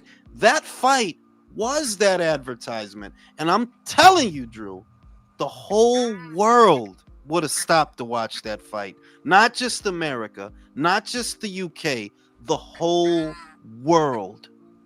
From corner to corner to corner. And I agree. That was our Super Bowl. That was our World Cup. Shout out to Virtuoso. It was 2018 when they met face to face in that viral ES News video. 2019 was when Spence said Bud was on the wrong side of the street, pouring cold water to a co-promotion between PBC and Top Rank. Now they want to join forces. Yeah, day late and a dollar short. Like, what would even be the point in y'all joining forces now? So we could get more Brandon Figueroa fights? Oh, Brandon Figueroa versus rave artists. No. Brandon Figueroa versus Joette Gonzalez. All right. So we could rob fucking Joette blind, by the way, because that was fucking ridiculous. No, I said it during the fight. Joette was kicking his ass and Brandon was helping him. Like, for real, he punched himself in the fucking face, bro.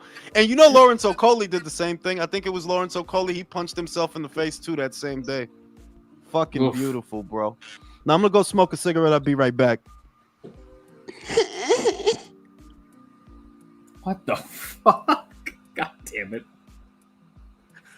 Bro, he's putting them fucking moaning noises on the live too? Oh no, yeah, we getting one of these days we're just gonna get a full on sex show. Like, woof. Oh damn. I'm convinced Jules is just gonna keep upping it and upping it until one of his videos gets demonetized. Like that's when he'll know. Oh, I've officially gone too far. Can they really do that for just the moaning noises? Yeah, they can do that for whatever they want. They can do it for whatever they want. Yeah, oh man. YouTube are fucking PC as fuck. No, dog, they are so fucking inconsistent. Like you could see like fetish videos being advertised as special challenges, and that shit's freely monetized. But say the word fuck in the first 3 minutes of your video, and oh no, that's a lot of finger wagging to do. I just think Jules puts the fucking moans in there because he just wants to hear that while he fucking goons at some other point.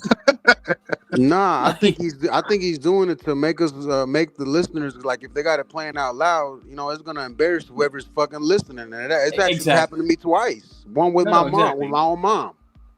Don't tell him that. Do not tell him that. Encourages him. Like, but then because you just hit the nail on the head. That's exactly why he does it. He's hoping you're watching without headphones. So as soon as that moan comes, someone's gonna come and be like, "What the fuck are you watching?" Nah, you should have heard my mother, bro. Hijo, no mires esas cochinadas, mijo. Oh man, yeah. My mom, she a good person, man. She ain't never done drugs, never drank, never smoked. Don't know nothing about that, bro. She's like an angel on earth, bro. And she's like got so she looked like I was the worst son ever, bro. When she fucking heard that shit, dog. Bro, if my mom was in the room and she heard that, she'd just walk over and smack me upside the head, like, jerk off in your own room. Like, those would be her exact words. I fucking love my mom. But yeah, Jules needs to cut that shit out. Well, so whatever did it right now, I mean, I don't know if it was somebody. That was him. He's just being an asshole. He just pressed the button. Well, what happened to the soundboard? What happened to all the clapping that he used to put on it? Like I haven't heard that in a while. I think the soundboard crapped out and never bothered to replace it. I sometimes miss that old soundboard. Yeah, I do. That's pretty much what I was getting at. Like, it's I don't know. It was something that kind of made it more. I don't know, for some reason. Whenever you would hear it, somebody made a really good point. I like that. But man, we were talking about that AJ Wilder fight, and I was like, man. You know what I was gonna tell him? To be honest, though, besides the AJ fight being cock-blocked by PBC, we got to remember they also cock-blocked AJ from fighting fucking Kowalski or whatever the fuck, the Polish dude, and they also Konaki, and they also fucking cock-blocked him from fighting King Kong Ortiz. Well, both of those motherfuckers never got a chance to fight him. Yep. So they were always on that time where they were never going to let AJ fuck up their heavyweights. So I'm not surprised for 1 second that Wilder was never going to get that fight. They invested too much money and time in that motherfucker to let him just get laid out by AJ. Like, they just didn't want to run that risk. And the worst part is they probably could have beaten him that night. Like, that was the night to get him, as we saw. But and even worse than that, Andy Ruiz probably could have still salvaged that if he decided to actually put his nose to the gear instead of being a fat fuck. Like, bro, yeah, but that was always the problem with Andy Ruiz. He's a case of wasted talent. A guy who had all the talent in the world but had no fucking discipline whatsoever. That's why Top Rank let him go, because they saw that shit. They were like, yeah, the kid's got all the talent in the world, but he just is never dedicated to getting in shape. Yep. Oh, you're talking about Andy Ruiz, right? Yeah, Andy Ruiz. Yeah, Andy Ruiz is like the guy in the NBA who, like, he'll have a stretch where he'll fucking go crazy and score 40 and 50 points in a game here and there, and then the rest of the season you see that motherfucker average like 5 points a game.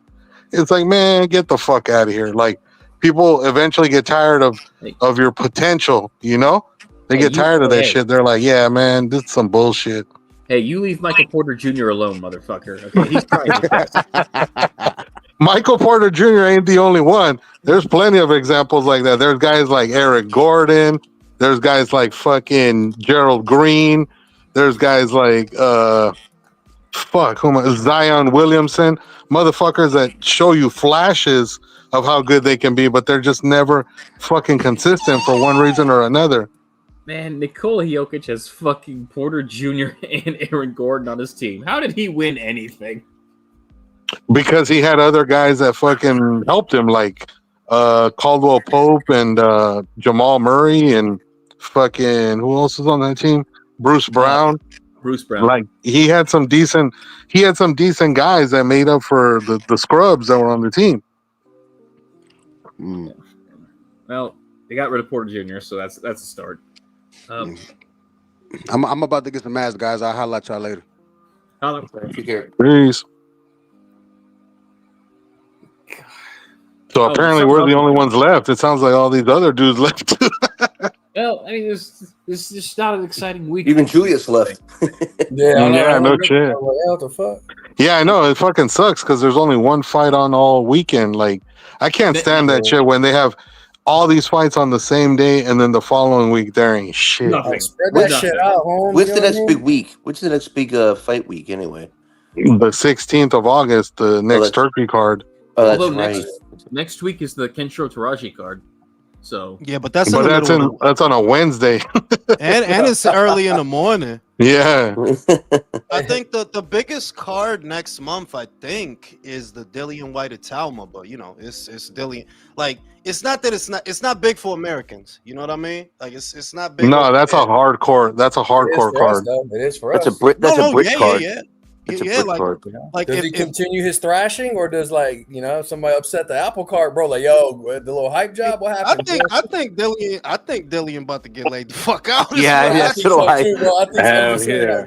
That's why it would be crazy. You know what I mean, fam? Yeah, Like, Dillian looked like shit too his last two fights. So yeah, with the Ebenezer He does. He looked like shit. Is he gonna go by uppercut? I mean, like, of course, bro. I wouldn't be surprised if a strong wind knocks him down at this point, dog. Fellas, what do we think? Like, as more comes out of the Daniel Dubois, that he had to walk to the stadium, Jules? The shit that they saying, bro, is that's their ritual. You know what I mean?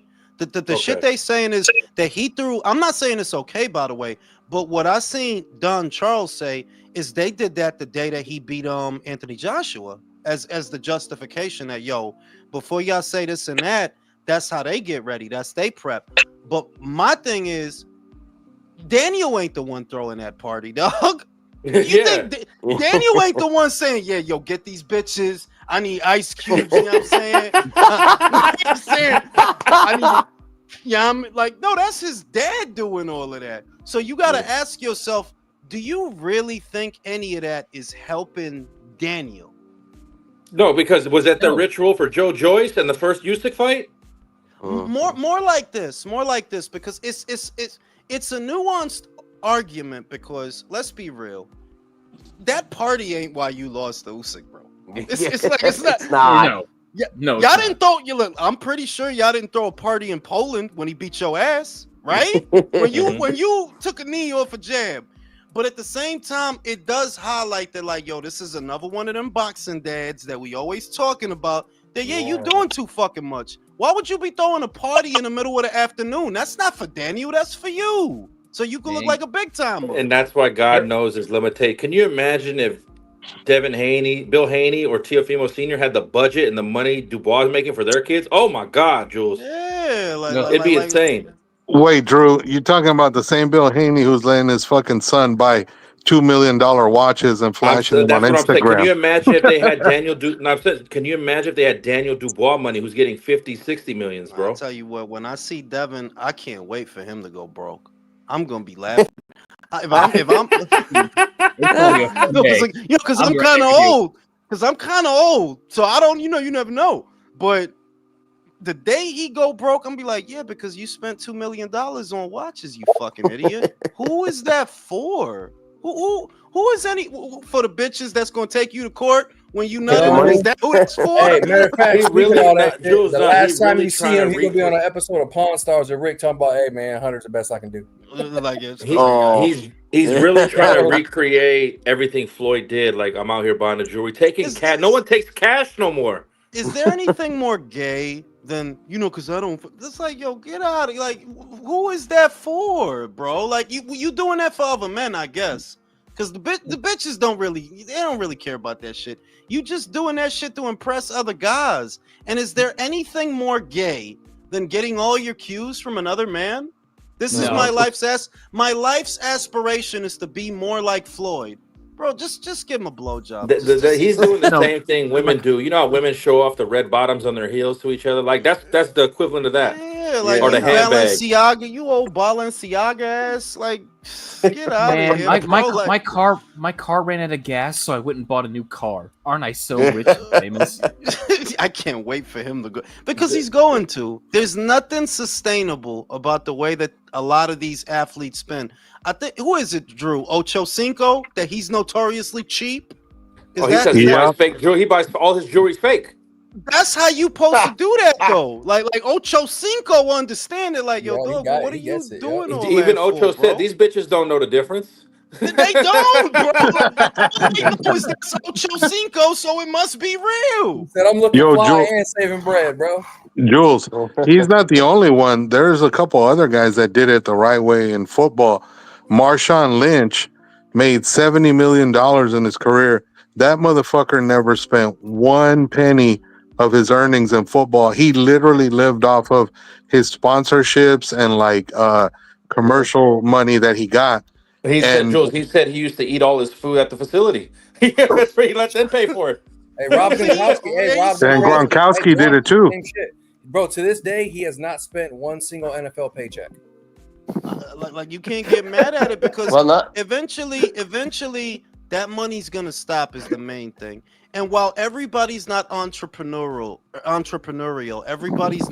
everybody doesn't have what it takes to be a business owner, right?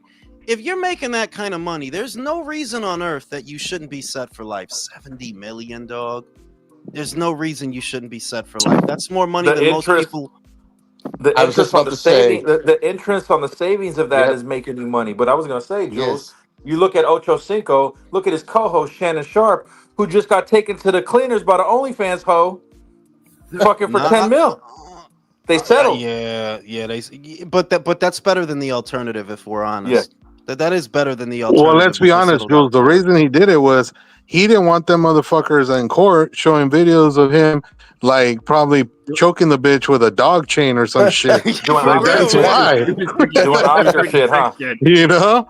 Yeah. So he was doing some cock ring in the video. Bro. Like, I don't want them to see me with this cock ring. You know, so look at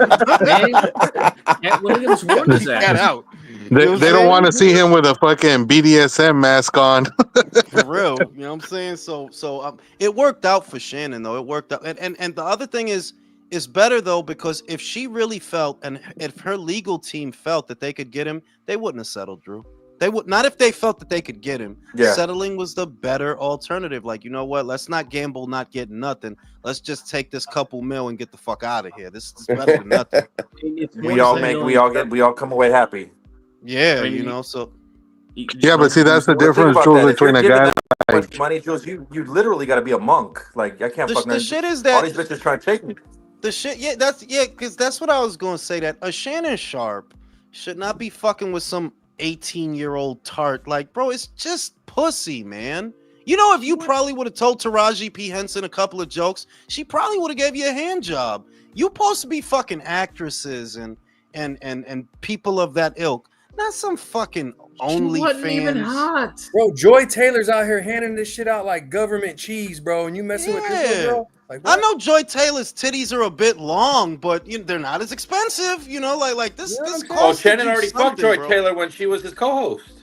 That pussy that's true. He got a point there. You know, but it's just pussy shouldn't cost you that, and to see that is like, this is insane, dog. A slice of pussy costs $2 million, just a slice. Fuck out of here, bro. Skip Bayless was willing to pay $4 million for a slice of pussy from the hairdresser, yo. Yeah, but he's a fucking weirdo. But $4 million though? Come on, Drew. He looks like a fucking gargoyle. Like, let's keep it real. I don't think nothing could make a bitch pussy more dry than Skip Bayless' face and his voice, bro. Like, yeah, bitches ain't in the gym. Bitches ain't in the gym squatting 225 to fuck a Skip Bayless, man. I'm just saying, like. Yo, Jules, but did you see the guy who was the vice president that got to bone Joy Taylor? That motherfucker looks like John Daly's twin. Slam bees, cause yo, the shit is bitches. The sad part is that a lot of times bitches don't really like nothing. They just like money. So don't worry about what you look like. Just get money. That's the secret. Don't worry about what you look like. Just get money. It's called pocket personality. For real, just get money. I love how they Fox Sports fired all their co-hosts and brought in Barstool guys to replace them. This goes back. This goes to you back to what you said earlier, Jules. Like, these networks are failing now. So yeah, I mean, like the networks themselves are in a very compromising position because there's a medium change, and I don't think that I just don't know that it's salvageable for them because it's bigger than just, oh well, this programming isn't working. No, your network isn't working. The whole thing. People are changing and how they spend their time. Overall, it's changing. And I just don't know that it's salvageable in any way. You have to compete with the internet now. And the internet, well, yeah, it's way bigger than you, dog. And it doesn't cost nothing. It's accessible to everybody. Why worry about Fox's new shitty little sitcom when I can watch two cats fighting on a roof? That's me. That's just my weird ass. I will watch videos of cats fighting each other. I got a whole fucking Instagram page I follow of that shit.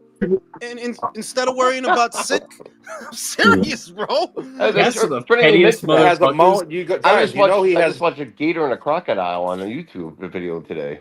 Yeah, like fellas, you know he has a moan page he follows. Like if you think about it, when we were young, there was always the premier sitcom, whether it was Seinfeld or Friends, or Home Improvement, or Married with Children, Herman's Head. Obviously, All in the Family. Yeah. Right. Like in every era before the one we're in, there was a premier sitcom. Now you tell me, what the fuck is the premier sitcom of this era? Well, I can't. The only one I can think of, Jules, is because it's in syndication. Is he said comedy, motherfucker? He didn't say trash. The only one, Jules, because it's in syndication, is The Big Bang Theory. That was it. No, manín, eso es viejo ya. Tú no, eso es viejo ya. No, you said this generation though. Like it just ended a few years ago. That's what I'm saying. That right now, the old dichotomy, the old dynamic is dead, bro. In other words, that there is not a. We're not centered on family anymore. All the shows should be centered on family.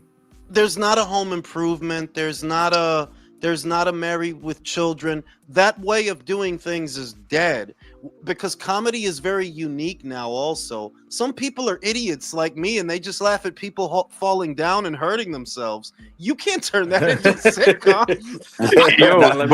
Let me ask you this. Jules,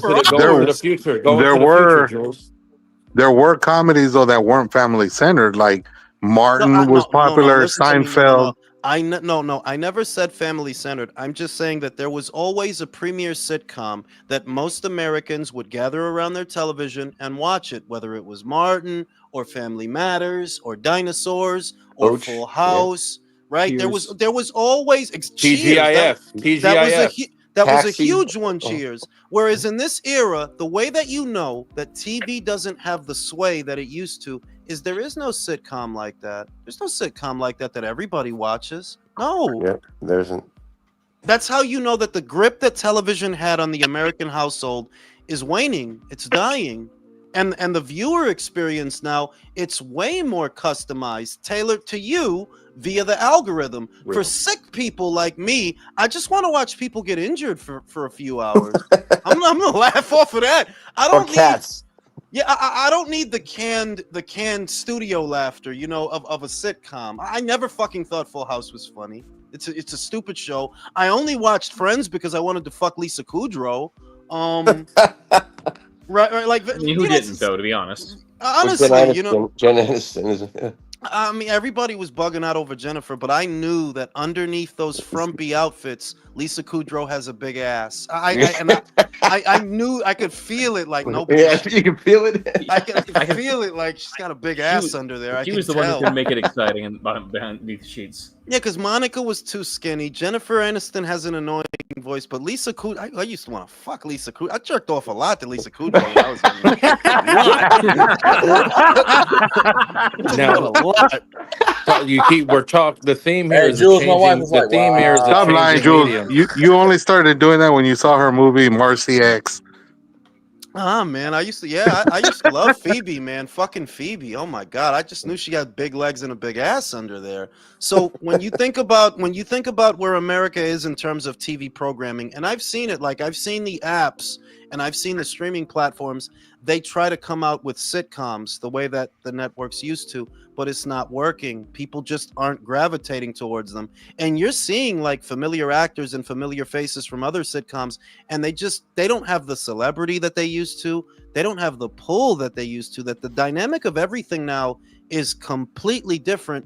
And the internet has a lot to do with that. For people like me who just like watching strangers get injured, you have that comedy. For other people who only really like stand-up specials, you can watch that, which to me is way funnier than watching a fucking sitcom anyway, a situation comedy. I'd rather watch stand-up bits than that. So I don't think things can go back to the way that they were for the networks. I don't actually think it's salvageable. Like, nah. And you know what? not. Like you said, You know why? Because it's not. pushed out today. Hold on, let me say this real quick. The way it's pushed out today, we're inundated with so much information, so many shows, so many options, so many things. Everything is fucking fleeting, and nothing sticks and really digs into you and becomes as famous as the shit it used to be. You know what I mean? Even celebrities, bro. Like celebrities. Where whoever's doing, you got to fix your fucking mic or get the fuck off the panel. Celebrities are not as revered as they used to be. You know, like, yeah, there's not really a Tom Cruise. Not really. People are a lot more divided now.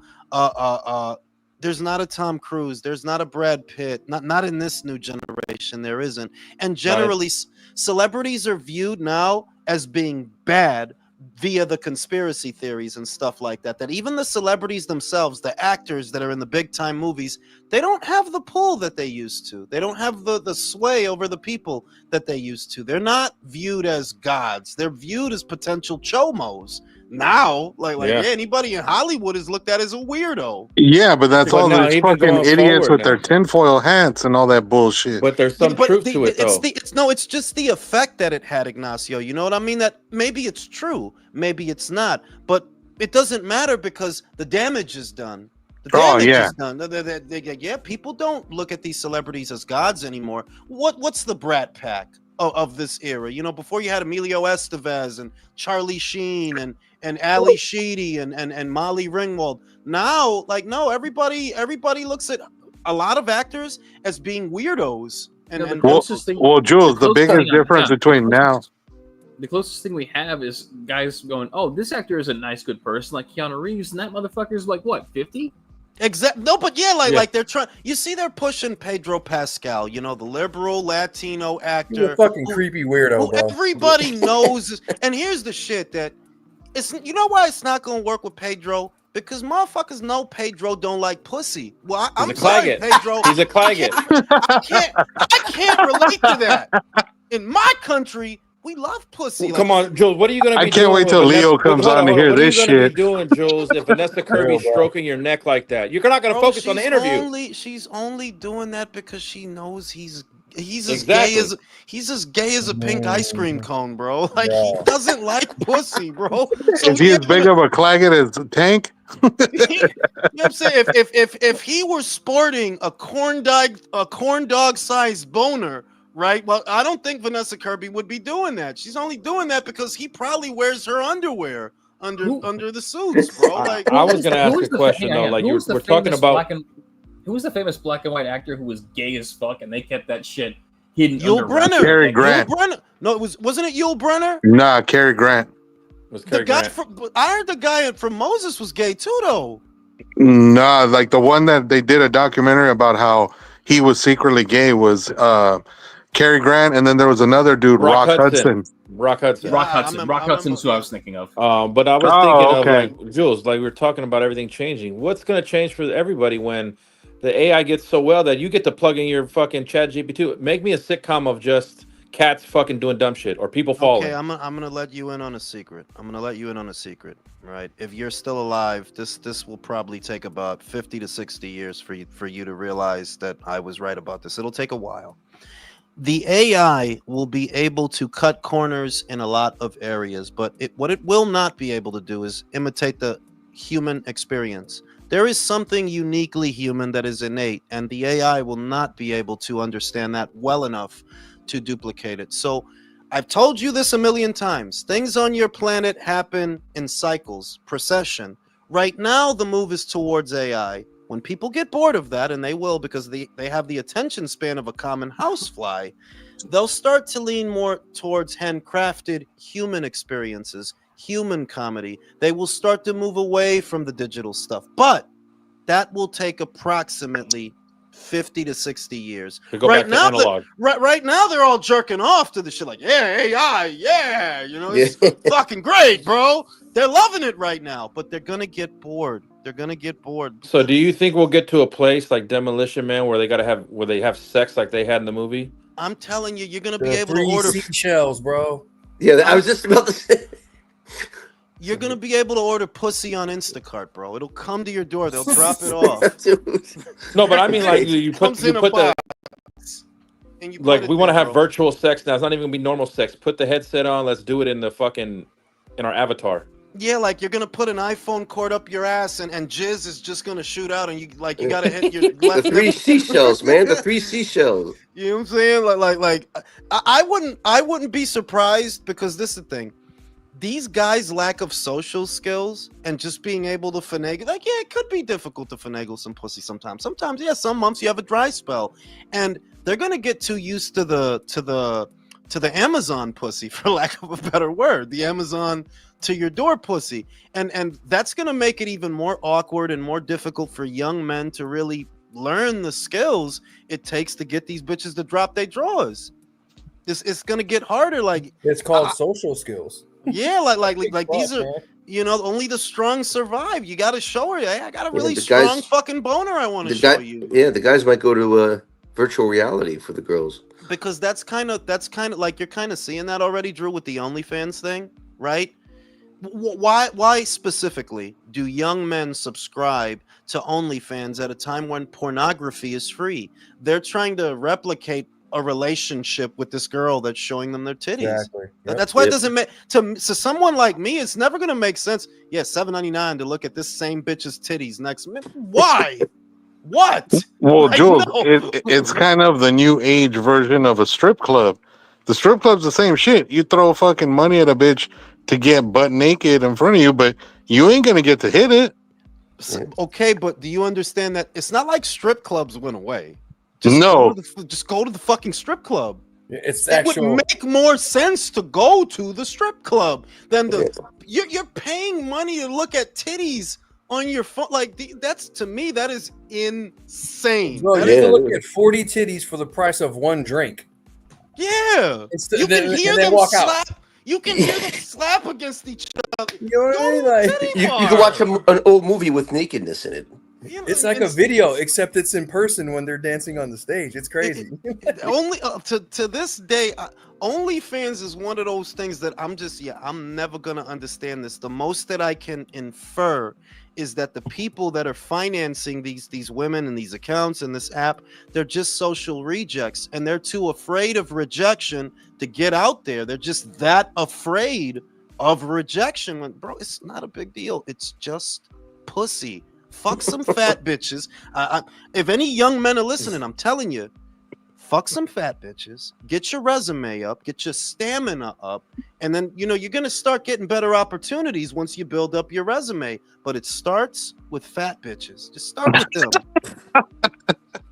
You know what hilarious. In the beginning, dog. And fuck a fat bitch. Get your stamina up. Get her some exercise. You're doing the world some good. Yeah, because to me it's insane I honestly, to me that is nuts. That like, dog, you're just paying to look at titties when you could look at titties for free. Why are you paying? And it's personal. I guess that this specific OnlyFans model, you really like her, and it's like, to me it's fucking weird. Like, dog, just go outside. She posts your name. She posts your name in the credit page. She really likes you. Fucking little PP gets on her. Oh, like, man, shit is crazy to me, dog. Like, the world. But Jules, a lot of these fucking like broads, especially these younger bitches, they're fucking weird because you just see too many of these videos nowadays where like motherfuckers try to talk to them and these hoes be doing some stupid shit, talking about like, oh, give my friend money because you're talking to her, or oh, get the fuck away from my friend, we don't want to talk to you. Like, there are just some weird ass fucking broads. This generation is just strange. No. I would say, if you're fawning over the aesthetic of a particular female, right? Like, because that's really what motivates it. Let's be honest, that a lot of these OnlyFans women and influencers online, they're very, very pretty. And that's where the problem starts. You're putting them on a pedestal. You literally are. There's nothing inside her pussy that's not inside her pussy that's not inside her pussy, dog. It's just pussy. You understand? Yes. This girl is a bit more attractive than that, but it's just pussy. The moment you stop putting them on a pedestal, that's when it stops. Yes, that's when it stops. I don't know if you've seen the videos that this one fucking dude, he goes out in public, like on the street, and he interviews like single broads, and like he had a video that fucking had me rolling. So like he goes up to this one bitch, and she's kind of a thick broad, but she's not bad looking. But he goes, "Hey, excuse me, I have a question for you." He goes, "What kind of dude do you like?" And then typical broad, "Oh, I like a guy who's 6'2", has muscles, yada yada yada, right?" And he goes, "Oh, okay, cool." He goes, "Can I ask you a question?" And she goes, "Sure." He goes, "So because you like all of that, those are your preferences, right? So then can I if I ask you how much you weigh, are you gonna get on the scale and show me how much you weigh?" Yeah, Oh, Doug, the fucking broad like got mad and like tried to hit his ass. First, let me read the super chats. Papa Foundry said, "What about Ryan Gosling?" Ryan Gosling is a star in this era, but he's not what Tom Cruise was, honestly. Like, anybody who grew up in that era before this knows that, yeah, Tom Cruise was fucking royalty, dog, and the level of celebrity that actors have is just not the same. Papa Foundry said, "Jules, anime conventions are the best place to pick up women. They are all repressed and fold if you're decent looking and confident." Well, that's a strategy. Good strategy. Alejandro said, "Thing with OnlyFans is that they need to be famous first. If not, it will be a total failure." Now, to the situation that you just brought up, Ignacio, about that guy, I've seen that guy's content. And to me, that's a big part of the reason that guys can't get pussy. The bitch will tell you, "I don't fuck short guys. I don't fuck guys that don't make this kind of money. I don't fuck this guy. I don't fuck that guy," right? And if you get all mad over the bitch, why are you listening to what this bitch saying? You understand that she gonna go back to her block and suck a drug dealer's dick, right? That don't make 600. So what you think? This bitch only fuck dudes that make 600,000 annually? No, these bitches is just talking shit. Stop listening. There's a reason why they're walking around from one club to the next with no dude next to them. Stop listening to the shit these bitches say and just be cool. That's it. Be cool. But if you gonna get mad, well, I don't fuck with dudes that's only this. I seen the Spanish dude. The bitch the bitch tried to play him because he's short. And I'm just thinking, why you getting mad, dog? Did you want to fuck that bitch? That fat bitch don't like short guys. That's okay. You don't like fat bitches. You don't need to be arguing about that shit. She don't like short dudes. You don't like fat bitches. What is the problem? You gotta stop. The problem is she rejected him. There you go. That's like, bro, look, most of these bitches got to me, you can't get mad at these bitches for having preferences. You have preferences. I wouldn't get mad at bitches over shit like that. That's just not the way it is. But if you stay so focused on what these bitches are saying, yeah, you're gonna end up offended 90% of the time. 90%. You gonna end up so offended you not gonna get no pussy because you just go, I got muscles, man. Don't worry about none of that shit. All these bitches suck dick. Tell a couple jokes. Get your dick sucked too. That it could be. Hey, It could if you can make them giggle, you're in, bro. If you can make them giggle, you're in, dog. But if you too serious, if you just like, man, be the magic word is aloof. That's the magic word. Look The it magic up. word is apathy, man. You can't Be give a fuck. aloof. Be apathetic. Who cares if the fat stretch mark bitch doesn't like guys that are 5'6" and 5'7"? Was you trying to fuck that bitch? Nah, right? So be cool.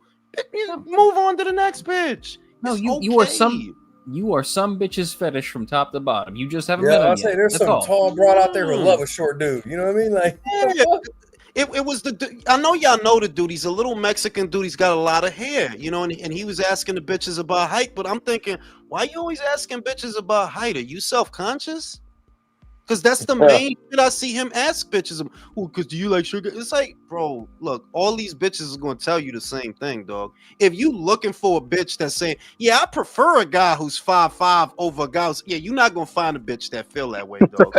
so I'm just being real with you, dog. I don't know what you think going to happen, but they all going to say the same shit. So instead of that, just be happy, dog. Be happy, get money, and show them your dick. That's it. That's all you gotta do, bro.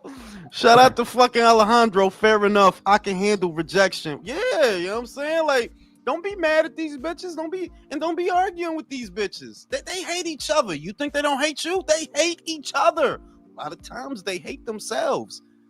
Don't worry what they think about you, dog. Just fool them, get some pussy, and then leave. We can all, and it can all be so simple.